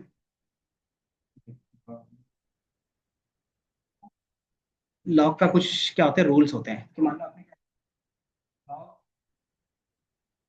1/x लिखा है, इसको क्या करते हैं, हम लोग डायरेक्टली नहीं कर सकते, इसको आप क्या करेंगे, फॉर्म चेंज करना है। इसका जो फॉर्म होता है log of 1 minus log of, ठीक है, ये जो डिवाइड होता है इसको क्या कहते हैं, माइनस के साथ ये सिंपल लॉग होता है कि आप log of 1 की वैल्यू 1 होती है और log of आपने यहाँ पे माइनस से, ठीक है, फिर ये माइनस यहाँ पे आपको माइनस सिंबल दिखेगा, log of यही चीज का बस और कुछ नहीं, ठीक है। ये मकसद है कि माइनस का सिंबल कहाँ से आया, समझ में आया।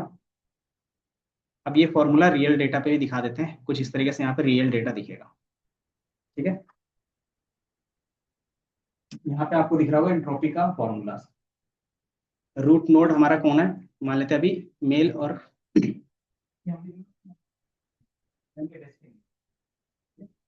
मानो आपके पास क्या है 7 years से और 5 years। फिर इसको क्या करते हैं स्प्लिट करते हैं, मतलब डेटा क्या होता है इसमें 2 years आ गए 4 नहीं आ गए, इसमें क्या है कि 5 years आ गए और 1 नहीं। इसको मैंने एक नेम दे दिया, इसको नेम दे दिया बी और, ठीक है, इस तरीके से टी ईयर सबका नाम दे दिया, ताकि क्या हो एंट्रोपी जो कैलकुलेट कर लिया सारे क्या सेग्रीगेट हो गए। अब बता ए की वैल्यू कैसे निकालेंगे, या फिर मान लेते हैं कि ए की वैल्यू यहाँ पे कैसे निकलेगा एंट्रोपी का, तो वैल्यू एक साथ तो probability of yes and no, yes, पहले यस का निकालते हैं, तो प्रोबेबिलिटी ऑफ यस कितना होगा 7 डिवाइडेड बाय 12, है ना। इसी तरीके से नो की प्रोबेबिलिटी क्या होगा, नो के लिए 5/12, है ना। एक्चुअली एंट्रोपी का फॉर्मूला ये होता है समेशन है, तो क्या लिखना पड़ेगा इसके लिए बताओ, मोड माइनस क्या लिखेंगे, माइनस 7/12 देन log of 7/12, ये फॉर्मूला है ना। ये मैंने नो के लिए लिखा, इसी तरीके से इसके लिए समेशन का मतलब क्या होता है, मोड समेशन का मतलब कि ये चीज आपको बार बार रिपीट करना है प्लस करते हुए, कितनी बार, तो जितना आपके पास यहाँ पर इसी में क्या करते हो प्लस करते हो, देन फिर किसका निकालेंगे हम लोग पी आई और आई, तो नो का, तो नो का कितना है 5/12 देन log of 5/12, ऐसा मैंने पिछली बार का रिपीट किया, तो ये सब हम वही सेग्रीगेट करेंगे ना, आपके आउटकम में लिखना होगा, मतलब फाइनल प्रेडिक्शन क्या है, ये लेबल लिखा था तो ये सब में वही है ना। तो समेशन का मतलब होता है कि पहले यस के लिए किया फिर नो के लिए किया और दोनों को ऐड कर दिया, समेशन का मतलब यही होता है, ठीक है। तो ये मैंने क्या किया, ये सब नो के लिए निकाला, इसके बाद क्या निकलेगा रूट नोड का एंट्रोपी निकल जाएगा, ठीक है, जितना भी निकलेगा। इसी तरीके से चाइल्ड नोड का भी निकलेगा बी का, तो बी का अगर आप देखोगे तो यहाँ पे लिखा होता है, बी का क्या निकलेगा कि एक्चुअल यस कितना है 2 है, अंदर टोटल कितना है तो 6, इस तरीके से क्या लॉग उसका निकाला। फिर क्या किया कि नो कितने 4 है, 4/6 एंड उसका लॉग, ठीक है। अब इसको मैंने क्या किया कैलकुलेट किया, तो कैलकुलेट करने के बाद इसकी वैल्यू कुछ इस तरीके से है, देन फिर हम क्या करें सी की भी कैलकुलेट किया, तो इसकी भी क्या है तो मैंने यहाँ पे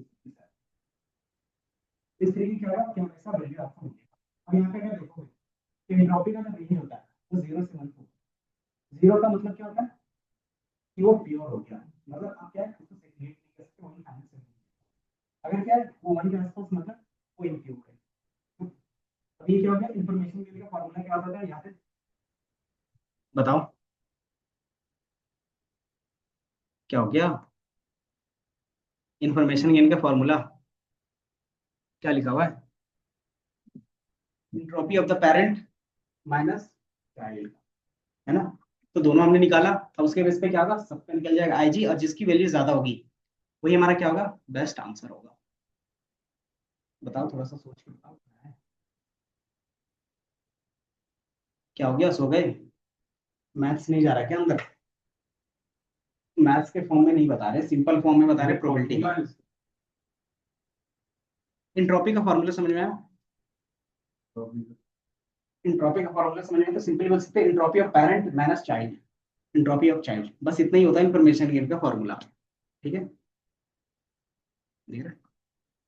summation of child divided by parent into entropy of the child, तो चाइल्ड का एंट्रोपी और पेरेंट का एंट्रोपी क्या करते हैं माइनस करते हैं, वही हमारा इंफॉर्मेशन गेन होता है, बस इतना ही याद रखना है।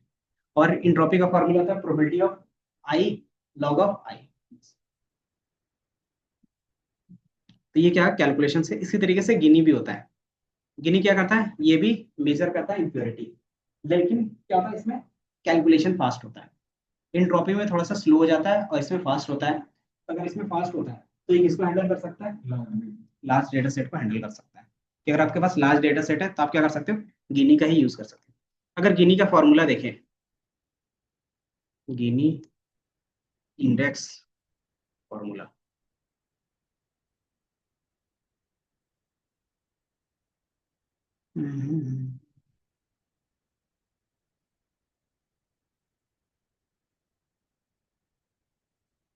गिनी गिनी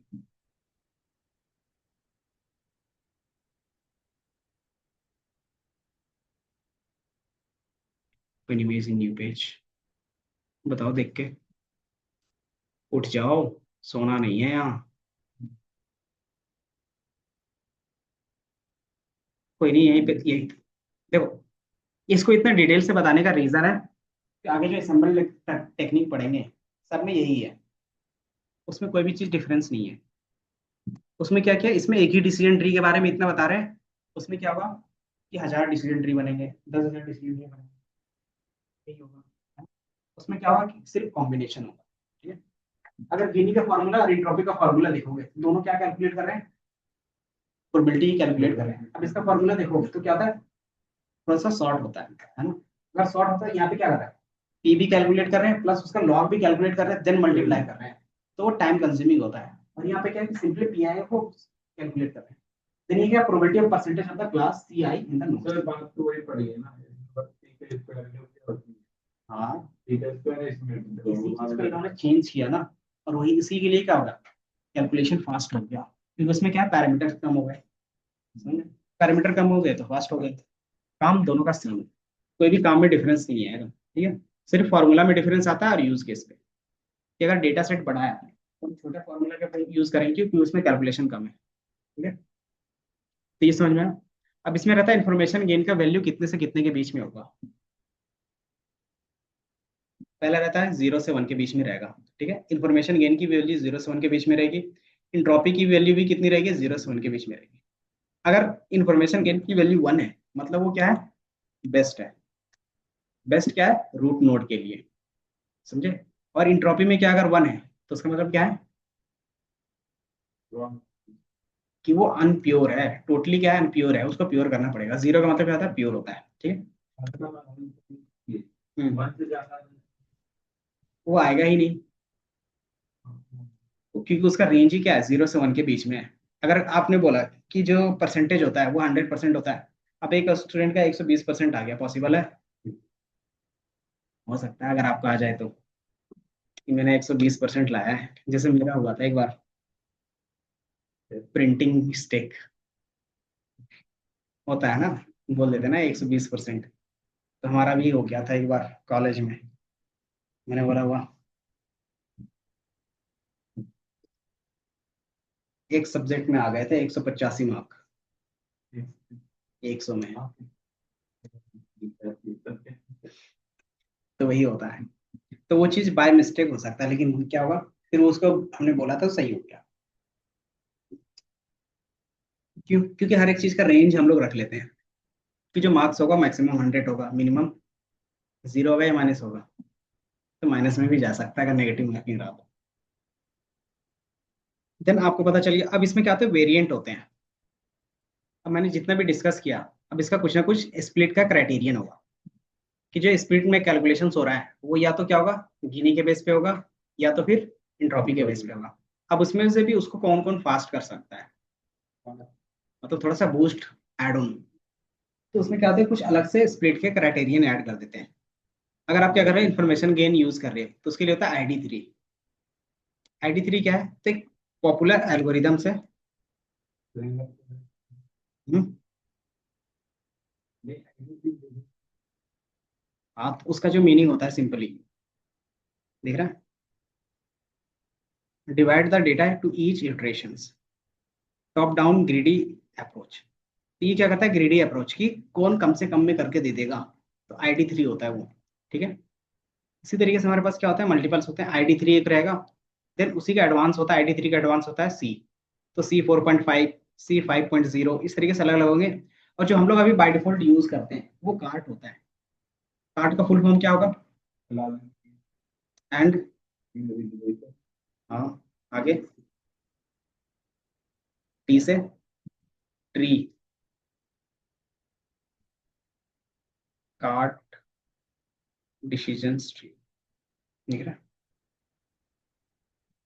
तो ये क्या करता है कि हमारे लिए दोनों प्रॉब्लम एक ही बार में सॉल्व, एक ही जगह पे सॉल्व कर देते हैं, तो अलग अलग यूज करने की जरूरत नहीं पड़ती है ना। फुल फॉर्म कहीं दिया हुआ है, क्लासिफिकेशंस एंड रिग्रेशन ट्री, ठीक है। तो क्लासिफिकेशंस और रिग्रेशंस के लिए, दोनों के लिए यूज होता है, इसलिए हम क्या करते हैं, ज्यादातर इसी का यूज कर लेते हैं, ठीक है। ये क्या करता है, a type of decision tree algorithm that handle the classifications and regression task by creating a binary tree structures for data through, कि जो स्प्लिट करना है वो बाइनरी के बेस पे करना है या फिर रिग्रेशन के बेस पे करना है। देन ये क्या यूज करता है, it use criterion like Gini index to split the data into the pure subset each of the goal which predicting a categorical outcome for classifications or continuous value for the regressions as a leaf node, ठीक है? कि वो decisions तो ले रहा है, decisions के last में वो क्लासिफिकेशन शो होगा या रिग्रेशन का शो होगा, वो कोई डिसाइड कर रहा है तो कार्ड डिसाइड कर रहा है। अगर कार्ड में क्या आता है, दोनों चीजें होती है। अगर क्लासिफिकेशन प्रॉब्लम है तो ऑटोमेटिकली क्या करेगा, वो क्लास के बेस पे बता देगा, क्योंकि प्रोबेबिलिटी क्या होती है, याद है, प्रोबेबिलिटी हमेशा 0 से 1 के बीच में आएगा, है ना। तो अगर वो क्या है, क्लासिफिकेशन प्रॉब्लम है, तो 0 से 1 के बीच में तो नहीं चलेगा। हमें क्या चाहिए, या तो यस चाहिए था क्वेश्चन के साथ में, या तो नो चाहिए था। तो जिसकी वैल्यू क्या होगी, यस की तरफ ज्यादा होगी तो वो यस कहेगा, अगर नो की तरफ ज्यादा होगा तो नो कहेगा। अगर वही रिग्रेशन के लिए रहेगा तो एवरेज कर देता है, ठीक है। तो एवरेज के बेस पे काम कर देता है, ठीक है। तो ये हमारा क्या रहेगा, स्प्लिट और वर्सिलिटी के बेस पे रहेगा। फिर लास्ट हमारे पास क्या है, कैड है। चैट पढ़ते हैं, इसको बोलते हैं chi square automatic integration detection, ठीक है। अगर आप क्या कहें, मोस्ट ऑफ द जो डेटा है वो कैटेगरिकल है। कैटेगरिकल डेटा क्या होता है, एग्जांपल,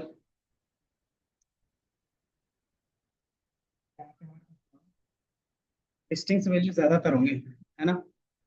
तो वो चीज क्या रहता है कि अगर आपका मोस्ट ऑफ द कॉलम क्या है, कैटेगरिकल है, तो आप क्या यूज कर सकते हो, कैड का यूज कर सकते हो, चैड, ठीक है। तो ये डिफरेंट डिफरेंट ट्री एल्गोरिदम है जिसके बेस पे क्या आता है, वो स्प्लिट करता हुआ जाता है, ठीक है। प्योर कौन होगा वो डिसाइड करता है गिनी, और ट्री कैसा बनेगा तो वो डिसाइड करता है ये एल्गोरिदम्स, ठीक है। तो जो हमारा डिफॉल्ट एल्गोरिदम होता है वो कार्ड होता है, ठीक है। और डिफॉल्ट क्राइटेरियन होता है वो गिनी होता है, ठीक है। अब इसमें क्या है, थोड़ा सा एग्जांपल दिया हुआ है कि कौन सा किसके बेस पे है, कब यूज करना चाहिए, तो ये सारा चीज यहाँ पे लिखा हुआ है, ठीक है। आप क्या करोगे, इसको एक बार रीड आउट कर लोगे। परफॉर्मेंस, लार्ज डेटा सेट के लिए हम लोग कार्ड यूज करते हैं, ठीक है। अगर उसमें भी सही से नहीं काम करेगा तो हम लोग क्या जाते हैं, आगे बैगिंग और बूस्टिंग में चले जाते हैं, ठीक है। डोमेन स्पेसिफिक परफॉर्मेंस, अगर आपको डोमेन का अच्छा खासा नॉलेज है तो आप क्या कर सकते हो, मार्केटिंग एनालिटिक्स के लिए ज्यादातर कैड का यूज होता है, मशीन लर्निंग कॉम्पिटिशन्स के लिए ज्यादातर कार्ड का होता है, ठीक है। एजुकेशनल एग्जाम्पल्स के लिए ज्यादातर ID3 होता है, जैसे अभी मैं यहाँ पे पढ़ा रहा हूँ। तो जो मैंने अभी यहाँ पे ऊपर में इंफॉर्मेशन ट्री जो बन रहा था गेन के बेस पे, वो क्या था, ID3 था डिफॉल्ट। क्यों, क्योंकि उसमें जो कैलकुलेशंस था वो मैनुअली करना पॉसिबल था थोड़ा सा, ये दिख रहा है। इसमें हम क्या कर रहे थे, मैनुअली कैलकुलेट करके आपको दिखा रहे थे, ताकि क्या हो, आपको भी समझ में आए कि ये काम कैसे करता है। ये क्या हो गया, ID3 हो गया, ठीक है। तो यहाँ पे क्या सबका एग्जाम्पल है, कहाँ पे किस तरीके से यूज होगा, ठीक है। अब इसके बेस पे हम क्या करते हैं कि हम अपना कोड कर लेंगे। अब इसमें क्या रहेगा कि जो भी हमारा इसमें कोड है वो हमने जो यूज किया है, वो सिंपली यूज किया है आयरिस डेटा सेट को। आयरिस डेटा सेट्स पहले से आपको बताया क्या होता था, पिछले क्लास में भी बताया था, है ना। अच्छा, यहाँ तक थ्योरी वाला पार्ट समझ में आया, आए, क्या क्या था बताओ, एक बार ब्रीफ कर दो, उसके बाद फिर कोडिंग। हाँ, ब्रीफ कर, एक बार रहता है कि आप अपने माइंडसेट में क्या करते हो, स्टेप वाइज बता देते हो, उससे क्या था कि आपका माइंड में क्या होता है, रिकॉग्नाइज कर लेता है। तो आप बताओ, क्योंकि हम लोग भूल क्यों जाते हैं, क्योंकि हम लोग उसको रिकॉल नहीं करते खुद से। तो वो एक बार करके बताओ, सही गलत जो भी होगा, यहाँ मारने थोड़ी ना बैठे हैं, गलत कैसे बता दिया, अब भी तो पढ़ाया था। मैं तो एक क्वेश्चन भी बता यही करो तुम लोग, जल्दी से बताओ जल्दी से। हम तो कोई नहीं है, हम्म ठीक है।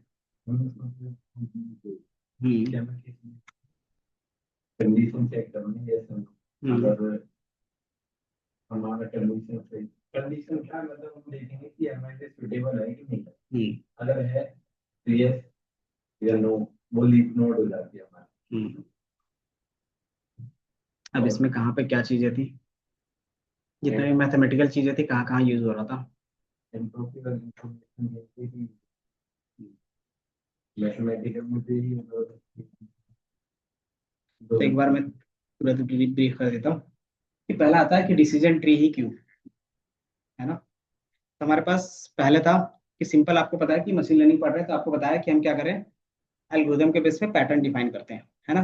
पैटर्न कैसे डिफाइन होता है, तो सिंपली एक डिसीजन बाउंड्री बनता है कि ये चीज अलग है, ये चीज अलग है। हम अगर वो चीज सेग्रीगेट करना सीख गए तो हम क्या कहते हैं, डिसीजन लेना सीख सकते हैं। तो यहाँ पे सेग्रीगेट करने के लिए हमारे पास क्या था, एक स्ट्रेट लाइन के बेस पे भी कर सकते हो और एक नॉन लीनियर लाइन से भी, मतलब सर्कुलर लाइन से भी कर सकते हैं, मतलब नॉट स्ट्रेट लाइन रहेगा, ठीक है। स्ट्रेट लाइन के बेस पे हमने देखा था लीनियर इक्वेशंस था, ठीक है। अगर मुझे इस टाइप का डेटा मिल गया या फिर इस टाइप का डेटा मिल गया तो वहां पे तो स्ट्रेट लाइन के बेस पे सेपरेट नहीं होगा, तो हमें क्या करना पड़ेगा कि अपने लाइन को टेल करना पड़ेगा, है ना। तो वो कैसे कर सकते हैं, उसके लिए हमारे पास कॉन्सेप्ट आता था नॉन लीनियर का, ठीक है। तो नॉन लीनियर में हम लोग जो सबसे पहला देखा वो था एसवीएम, सपोर्ट वेक्टर मल्टीप्लाई। लेकिन उसमें भी क्या था, कुछ डिसएडवांटेज थे। क्या, कि इसका जो लाइन बनेगा वो चार तरीके से ही बनेगा, जो चार करनाल थे उसी के बेस पे, अब वो कि मान लो वो चीज हमें फॉलो नहीं करना और हाई डायमेंशन में ही चेंज करना। लार्ज डेटा में देन उसमें क्या रहा कि वो वहां पे फेल हो गया, तो हम क्या करेंगे, कुछ ना कुछ तो चाहेंगे ना, क्योंकि ये फील्ड क्या है, ग्रोइंग फील्ड है। रिसर्चर क्या करेंगे, रिसर्च करेंगे, देन उससे जो बेस्ट चीज होगा वो ला के देंगे। तो उससे जो बेस्ट हमें मिला वो क्या मिला, डिसीजन ट्री। क्यों, क्योंकि जिस तरीके से एज ए ह्यूमन हम लोग क्या करते हैं, डिसीजन लेते हैं मल्टीपल डेटा के बेस पे, जो डिसीजन लेते हैं अलग अलग कॉलम के बेस पे, तो वही क्या कर रहा था, डिसीजन ट्री भी करेगा, ठीक है। देन इसमें मैंने बताया non linear, linear classifications. Then हमने बताया कि जिस तरीके से रियल वर्ल्ड में हम डिसीजंस लेते थे उसी तरीके से मैंने क्या किया, एक स्ट्रक्चर्स बना दिया, है ना।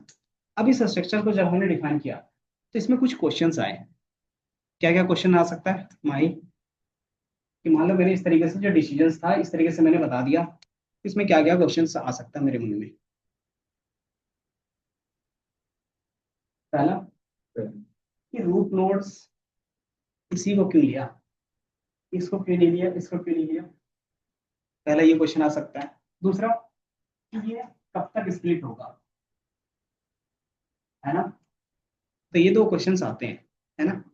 तो यही चीज को हम क्या करते हैं, डिफाइन कर देते हैं मैथमेटिकली, कि ये क्यू का आंसर हमें मैथ से मिलेगा, है ना। क्योंकि पहला, क्योंकि रियल वर्ल्ड में भी यही करते हैं, है ना। तो हम क्या करेंगे, इसी के बेस पे करेंगे। तो रियल वर्ल्ड में जो करते हैं वो हमारा इंट्यूशन रहता है ना। इंट्यूशन मतलब कि जो हम लोगों ने देखा आज तक कि हाँ अगर प्लेसमेंट 100% है या फिर 90% है, इसका मतलब क्या है कि चांसेस है कि वहां से जॉब मिल जाएगी। तो आपको बचपन से ये बताया गया है ना। अगर आप देखो कहीं पे अगर बोल दिया कि नहीं ये गवर्नमेंट है, गवर्नमेंट में अगर 100% भी बोल रहे हैं तो नहीं जॉब मिलेगी, अगर ये माइंडसेट पहले से बना दे तो इससे रहता है ना कि अभी जो माइंडसेट है गवर्नमेंट और प्राइवेट जॉब में, कि गवर्नमेंट जॉब होता है, प्राइवेट प्राइवेट होता है ना। तो वो क्या हो गया, माइंडसेट हो गया जिस तरीके से बनता है। तो हमारा माइंडसेट किस हिसाब से बना है, तो जो आज तक हम लोग देखते आ रहे हैं, है ना। वो चीज़ तो मशीन नहीं पता चलेगा ना उसको। तो उसके लिए हम क्या करना पड़ेगा, हमें भी उनको डेटा बताना पड़ेगा कि ये डेटा है, इस तरीके से तुम्हें देखना है, अब इसमें क्या है, क्या पैटर्न है, वो तुम फाइंड करके बताओ, है ना। तो वो चीज़ कैसे पता करेगा कि कौन सा कॉलम सबसे पहले आएगा। तो मान लो हमने क्या किया, सैलरी सबसे पहला किया। क्यों, क्योंकि हमारे लाइफ में क्या है, सैलरी प्रायोरिटी है जॉब में, है ना। बोलते हैं कि ये सामने होना चाहिए, या तो क्या होना चाहिए, सैलरी ज्यादा होना चाहिए। तो सैलरी के बेस पे हमने क्या क्या डिसाइड, देन उसी के बेस पे जो डिसाइड करते हैं, क्योंकि हमें पता है कि मशीन लर्निंग में क्या होगा, इसमें तो फीलिंग्स होंगे नहीं कि अपने मन से वो कर लेगा। तो यहाँ पे किसके बेस पे करेगा, तो हमें पता है कैलकुलेशंस किस में होता है, नंबर्स में। तो हमें नंबर के बेस पे ही करना पड़ेगा। तो नंबर के बेस पे क्या होगा, तो by default entropy, entropy calculate करेंगे। इंट्रॉपी कैलकुलेट करने के लिए क्या चाहिए, तो बेसिक प्रोबेबिलिटी चाहिए, है ना? क्योंकि हमें पता है प्रोबेबिलिटी का फॉर्मूला, है ना। अगर प्रोबेबिलिटी के बेस पे हम कैलकुलेट कर सकें कि इसकी वैल्यू कितनी है, देन अगर प्रोबेबिलिटी 100% है, इसका मतलब क्या है कि वो चीज वहां पे होगी ही होगी। तो वो चीज हमने क्या किया, कैलकुलेट किया। अब उसके बेस पे क्या होगा, कुछ वैल्यूज आते हैं। अब वो वैल्यू हमने ले लिया, देन उसको बोल दिया हमने इन्फॉर्मेशन गेन। इस तरीके से क्या करता है, हर एक कॉलम का निकाल लेते हैं। देन उससे डिसाइड होता है जिसका आईजी वैल्यू ज्यादा होगा वही हमारा क्या होगा, रूट नोड बन जाएगा, है ना। अब ये चीज आता है कि ये जो स्प्लिट हो रहा है कितना प्योर है कितना इम्प्योर है वो भी तो देखना पड़ेगा। हम लोग देख के बता रहे हैं कि ये प्योर है इम्प्योर है ना। यहाँ पे कैसे बताएगा वो, तो कैलकुलेशन से। तो कौन सा कैलकुलेशन, तो एंट्रोपी का कैलकुलेशन। ये समझ में आया? तो ये चीज हमने क्या किया, यहाँ पे दिखाया। तो दैट्स वाई हम क्या करते हैं, इसके बेस पे और स्प्लिट के बेस पे क्वेश्चंस बनाते हैं, और उस क्वेश्चंस का आंसर रहता है एक इंफॉर्मेशन गेन और दूसरा एंट्रोपी। ठीक है, यही दो चीज कैलकुलेट करते हैं। ये समझ में आया? अब इसमें सारी चीजें क्या होती है कि जैसे डिसीजंस क्यों लेते हैं, क्यों, करेक्ट आंसर के लिए। देन डिसीजंस में क्या होता है, फैक्टर्स होते हैं। देन हम क्या कर सकते हैं, डिसीजन ट्री को अलग अलग चीजों में यूज कर सकते हैं। जैसे अगर देखोगे तो ये सारी चीजें फील्ड्स में आप यूज कर सकते हो। देन इसको हम क्लासिफिकेशन रिग्रेशन के लिए यूज कर सकते हैं। देन ये काम कैसे करता है, देन हमने वो डिसाइड किया कि सबसे पहले क्या था, पूरा डेटा लेंगे। देन फिर क्या करेंगे, उसको ट्रेन से स्प्लिट करते हैं। देन उसके बाद क्या करेगा, वो बेस्ट फीचर्स लेगा, मतलब पहला कॉलम कौन सा बनेगा या रूट नोड कौन सा बनेगा वो डिसाइड होगा। देन फिर क्या होगा, वो डेटा स्प्लिट होगा। देन अगेन क्या बनेगा, एक डिसीजन नोड बनेगा। और ये क्या होगा, स्प्लिट करता जाएगा। ये स्प्लिट कब तक होगा, रिपीट द स्टेप 2 to 4, मतलब फिर दोबारा फीचर सेलेक्ट करेगा। देन फिर क्या करेगा, डेटा स्प्लिट करेगा। देन क्या होगा, नोड सेलेक्ट करेगा। फिर अगेन वो वापस जाकर फिर कब तक जाएगा, जब तक स्प्लिट होता रहेगा। कब तक, तो कुछ क्राइटेरियन होंगे। पहला कि जितना भी डेटा सेट था वो सेम सेम क्लास का ना हो जाए, मतलब सर्कल एक जगह पे आ जाए, क्रॉस एक जगह पे आ जाए, यस अलग जगह पे आ जाए, नो अलग जगह पे आ जाए। अगर इस तरीके का दिख रहा है तो वहां पे स्टॉप। दूसरा, no more features are left, कि जितना भी डिसीजंस लेना था उसने डिसीजंस ले लिया, अब कोई भी कॉलम नहीं बचा आगे सेपरेट करने के लिए। तब क्या रहेगा, दूसरा तब स्टॉप हो जाएगा। तीसरा, मैक्सिमम डेप्थ। मैक्सिमम डेप्थ का मतलब क्या होगा, कि जहां तक उसको प्योर ना मिले एक एक, समझे। कि मान लो हमने क्या किया, डिसीजंस लेते गए। इस तरीके से डिसीजंस क्या करते हैं हम लोग, लेते जाते हैं लेते जाते हैं लेते जाते हैं। एंड लास्ट में क्या बचेगा, एक डेटा एक रूट नोड पे बचेगा। मतलब ये 100% प्योर होगा। कि मान लो एक रूट नोड में क्या है, एक ही यस है। इसमें क्या है, कुछ नहीं है। इसमें क्या है, एक ही यस है। और इसमें क्या है, एक ही नो है। तो ये क्या हो गया, प्योर होने लगा, है ना। तो यहाँ पे लास्ट स्टेप कहाँ तक है, मैक्सिमम क्या कि मैक्सिमम एक एक वैल्यू अगर रखना चाहें तो कहाँ तक जा सकते हैं, है ना। इसका क्या रहता है, डिसएडवांटेज हो जाता है। क्या होगा, कॉन्सेप्ट पढ़ा होगा अंडरफिटिंग ओवरफिटिंग का। ये क्या होगा, अंडरफिटिंग हो जाएगा या ओवरफिट हो जाएगा।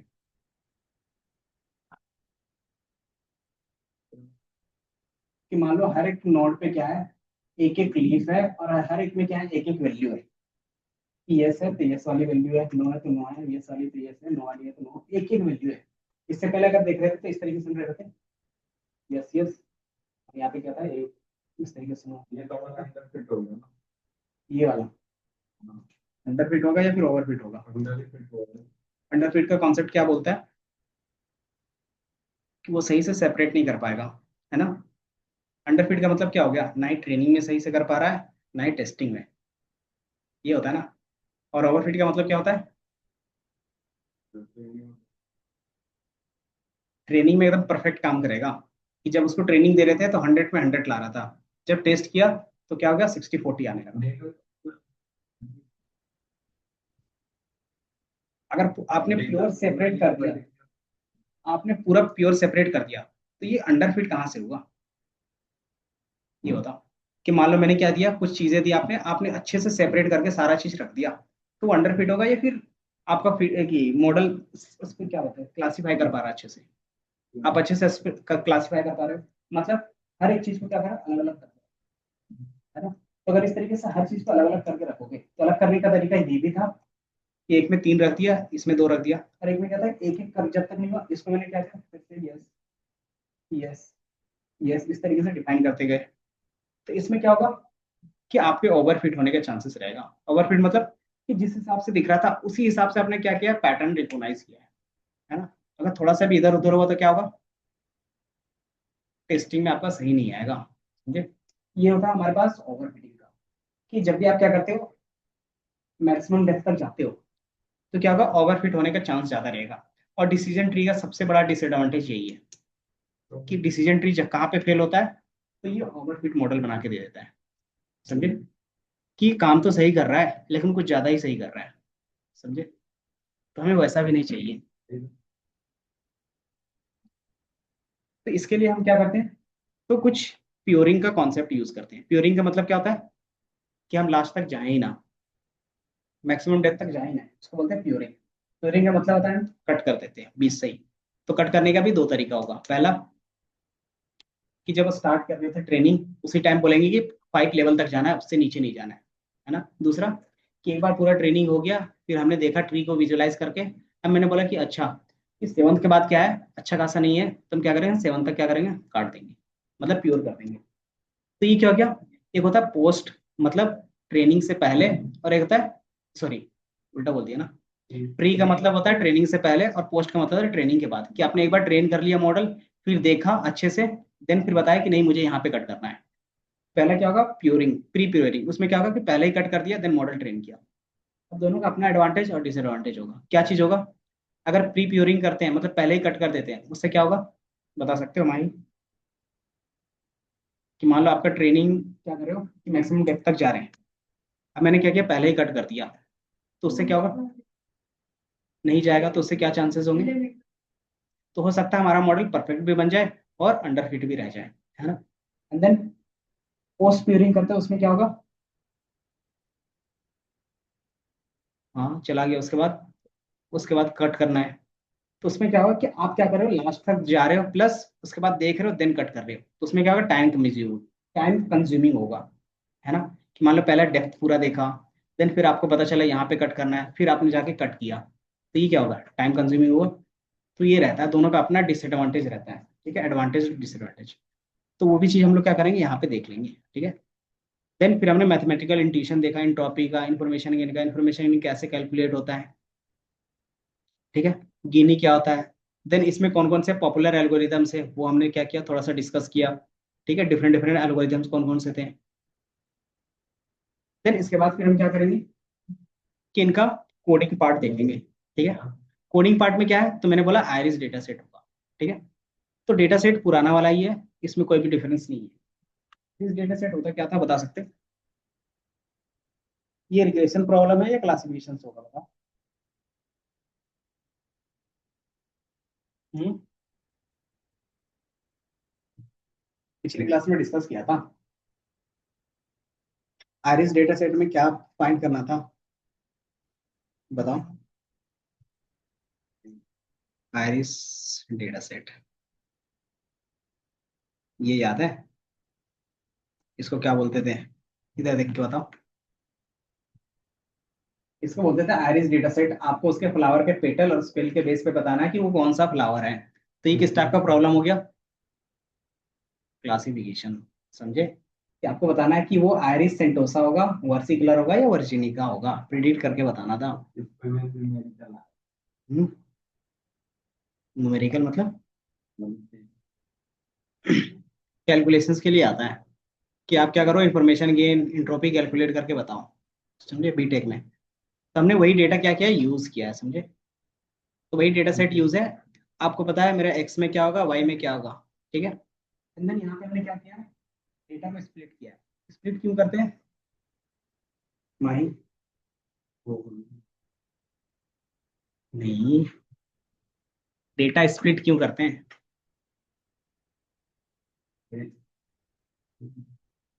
हाँ बताओ।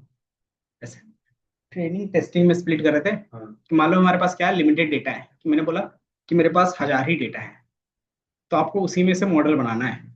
तो अगर 1000 डेटा ट्रेनिंग में ही लगा दोगे तो मॉडल में टेस्ट कैसे करोगे। तो आप क्या करते हो, या तो अलग से फिर से क्या करना पड़ेगा, कलेक्ट करना पड़ेगा डेटा, नहीं तो फिर क्या करना पड़ेगा, उसी डेटा से क्या करते हो, थोड़ा सा अलग से रख लेते हो, है ना। ये हो गया है, पढ़ाना क्या है, जितना भी पढ़ाना था पढ़ा दिया। तो बस ये रन करेंगे, हो गया मॉडल कंप्लीट। मॉडल बनाने के लिए मैंने क्या बनाया था कि ट्री का यूज कर रहे हैं, scikit-learn.tree, कोड क्या करेंगे, डिसीजन ट्री क्लासीफायर, है ना। अब इसके अंदर क्या होगा, कुछ पैरामीटर होंगे जो हमने डिसाइड किया था, कि क्राइटेरियन होगा, मैक्सिमम डेप्थ होगा, इसी तरीके से सारी चीजें होंगी, ठीक है, कि जो चीज हम लोगों ने बात किया था वही चीज आपको यहाँ पे भी दिख रहा होगा, ठीक है। तो ये हमारा क्या होगा, डिसीजन ट्री बन गया। अब क्या करते हो, मॉडल को फिट करते हो। तो मैंने क्या किया, मॉडल फिट किया।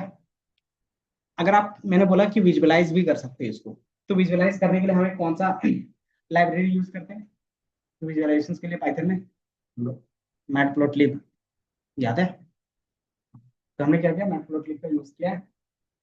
देन ये क्या करेगा, आपके लिए डिसीजन ट्री बना के दे देगा। तो ये देख लो थोड़ा सा, उसका फिर क्लास एंड करेंगे। ये दिख रहा है कि जो जो हमने डिस्कस किया था एज इट इज आपको यहाँ पे क्या होगा, कैलकुलेशन होके दिखेगा। दिख रहा है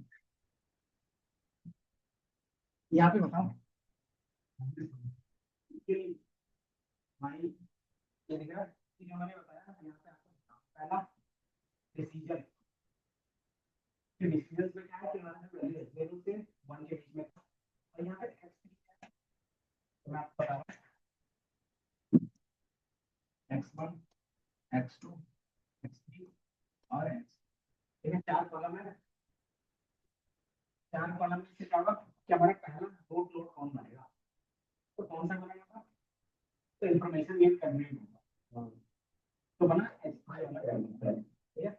अब उसमें से डिसीजन किसके बेस पे होगा, अब इसमें क्या है, गिनी का फॉर्मूला है, ठीक है। गिनी क्या है, एक पर ज्यादा है, फिर इसी तरीके से टोटल कितना बेस करना है, देन कौन कौन सा वैल्यू है, क्लास 1 में कौन सा है, क्लास 2 में कौन सा है, क्लास सा कितने, ये वैल्यू इतने इतने हैं कि कितने ये एक्सटेंड value कौन सा था, वर्सी का था, वर्सी का, ये सब होगा ना। इस तरीके से यहाँ पे क्या है, 3 है। और क्या करेंगे, ट्रू और फॉल्स को बेस पर, ट्रू और फॉल्स क्या समझ रहे हैं, क्या इसकी वैल्यू 0 पर कैसे होता है, अगर ट्रू इधर आके अगर पढ़ा है, ठीक है। फिर यहाँ पे क्या हो गया, गिनी 0 हो गया। गिनी 0 का मतलब क्या होता है, अभी बताया ना, गिनी 0 हो गया उसका मतलब ट्रू जब 0 हो गया तो क्या मतलब, लाइट आता है ना 0 टू 1 अगर 0 हो गया इसका मतलब सिंपल है कि वो प्योर क्लास हो गया, तो इसमें एक ही क्लास होगा। इसमें 3 क्लास है, 1 2 3। इसमें अगर देखो वाला क्लास में सेकंड वाले में 0 थर्ड वाले में 0, मतलब क्या होगा, उसमें से एक ही क्लास का डेटा है, तो ये पूरा प्योर हो गया। एंड देन इन्फॉर्मेशन इसी तरीके से इसमें क्या गिनी की वैल्यू दिखती है, इसमें ज्यादा था, इसमें क्या थोड़ा सा कम है, क्योंकि इसमें क्या थोड़ा सा प्योर, कैसे, अगर आप देखोगे तो ये वैल्यू 0 है, बाकी घर में भी क्या है, डेटा है। फिर ये क्या होगा, फिर से स्प्लिट होगा, ठीक है, फिर से क्या होगा, गिनी कैलकुलेट होगा, फिर से क्या होगा, सेम चीजें रिपीट होगी, ठीक है, सेम चीजें रिपीट हो रही है। और ये रिपीटेशन कब तक जाएगा, जब तक सारे प्योर ना हो जाए, जब तक हम क्या करते हैं अपने हिसाब से लीफ ना रख ले। तो ये दिख रहा है, इसमें क्या है, कुछ गिनी की वैल्यू है, मतलब क्या है, ये इम्प्योर है। इसमें भी क्या है, कुछ गिनी की वैल्यू है, मतलब इसे इम्प्योर। इसमें क्या है, गिनी की वैल्यू 0 है, मतलब ये क्या है, पूरा प्योर दिख रहा है। तो ये चीज क्या है कि आपका कैलकुलेशन चलता रहेगा कब तक, जब तक आप चाहते हो 0 तक ना। अब इसमें हम क्या कर सकते हैं, इसमें पोस्ट प्योरिंग और प्री प्योरिंग भी कर सकते हैं। तो डिसीजन लास्ट है, बस 1 मिनट तो। इसमें एक चीज होगा, इसका ऑफिशियल साइट जो आप यूज करोगे वो ये रहता है, ये दिख रहा है। इसमें क्या क्या चीजें हैं जो आप यूज करोगे, जितना भी मैंने पढ़ाया थ्योरेटिकल वो सारा चीज यहाँ पे। क्राइटेरियन आपको बताया, आप अपने हिसाब से चेंज कर सकते हो। स्प्लिटर, बेस्ट स्प्लिटर रखते हैं। स्प्लिटर क्या है, इंफॉर्मेशन गेन, ठीक है। एक होता है रैंडम, एक होता है बेस्ट। बेस्ट का मतलब हो गया आप इंफॉर्मेशन गेन की फॉर्मूला यूज कर रहे हो, रैंडम मतलब कोई भी कॉलम उठा लेगा अपने से। देन मैक्सिमम डेप्थ, आपको कितना डेप्थ तक जाना है। देन अगर आपको ट्री क्या करना है, 5 डेप्थ तक ही जाना है, तो क्या करते हो यहाँ पे 5। तो ये क्या था, आपकी प्योरिंग का काम कर देता है। उसको बोलते हैं पोस्ट प्योरिंग और प्री प्योरिंग। प्री का मतलब क्या हो गया, बिना देखे आप क्या करते हो, कट कर देते हो। मतलब ये ट्रेनिंग से पहले कौन सा, जैसे मैंने आपको ये दिखाया, ये बिना देखे आप क्या करते हैं, कट कर देते हैं, तो क्या था, प्री प्योरिंग हो जाता। आप अपने इसको क्या किया, देखा पहले, देन उसके बाद क्या किया, कट किया, तो उसका क्या हो गया, पोस्ट प्योरिंग हो गया। समझ में आया? अगर यहाँ पे देखोगे, मैं यहीं पे होगा, मैक्सिमम डेप्थ हमने यहाँ पे डिफाइन कर दिया ना। अगर लास्ट में देखोगे तो दो चीजें क्या, अनप्योर है ना। अगर इसी चीज को मैं यहाँ पे क्या करता हूँ, जो डेप्थ है उसको मैं क्या करता हूँ, हटा देता हूँ, एंड देन फिर क्या करते हैं, दोबारा से रन कर देता हूँ। नहीं, एरर क्यों आएगा? मैंने वहां पे कोई भी डिफॉल्ट वैल्यू नहीं डाला। वो डिफॉल्ट वैल्यू का मतलब क्या होगा, जितना भी होगा वो लास्ट तक जाएगा। अगर देखोगे सारा प्योर हो गया है ना, प्योर हो गया। अगर देखोगे तो यहाँ पे क्या है, एक ही क्लास दिख रहा है, कहीं पे एक, कहीं पे एक, तो कहीं जब पे तक तीन, लास्ट तक चला गया ना वो, एकदम लास्ट तक चला गया। और इससे पहले मैंने क्या किया था, यहीं तक कट कर दिया था, है ना? तो या तो देखने के बाद कट करो, यहाँ पे मैंने कट किया है कि मुझे पता चल गया कि इसके बाद क्या है, थोड़ा सा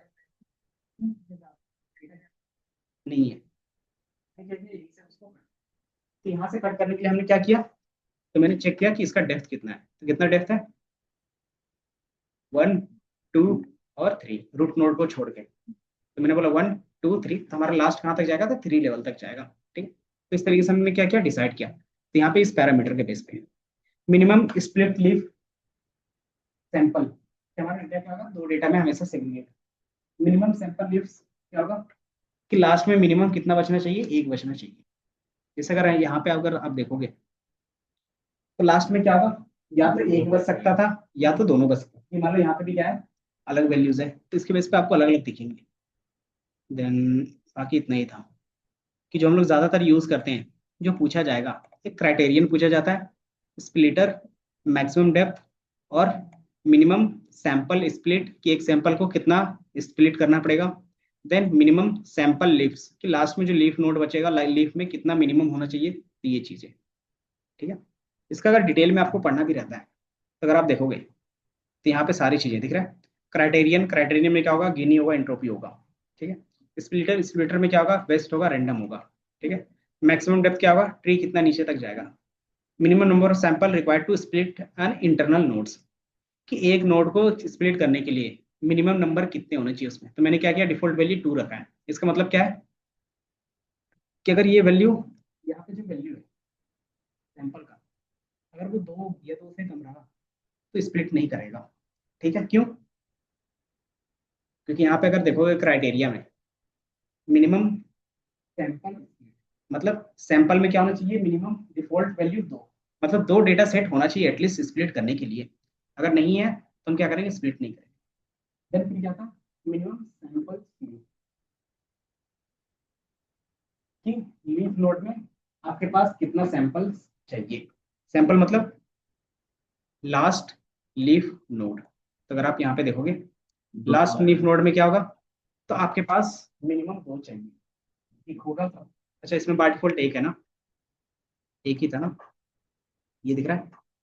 डिफॉल्ट वैल्यू कितना है, लास्ट लीफ नोड में मिनिमम कितना वैल्यू होना चाहिए, तो 1 होना चाहिए। अगर आप देखोगे तो मिनिमम 1 तक जा रहा है। सैंपल में जो साइज है वो हमेशा क्या है, 1 का है। तो हमारा क्या होगा, लीफ नोड हो गया। तो यहाँ पे जो चीज वैल्यूज थी वही वैल्यू के बेस पे क्या होगा, पूरा क्रिएट होगा। समझ में आया? इसको क्या करोगे आप,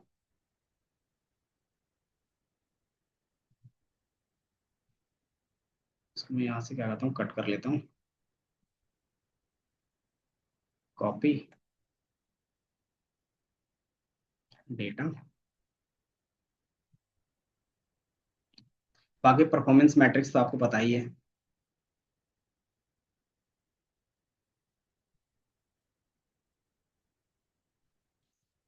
तो यहाँ तक समझ में आया? बाकी ये मेरा कोड पहले से शेयर है आपके पास।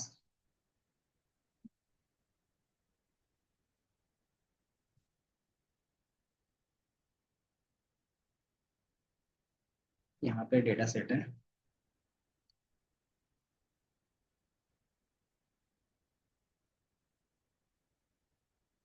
यहाँ पे मैंने इसको क्या किया, पेस्ट कर दिया।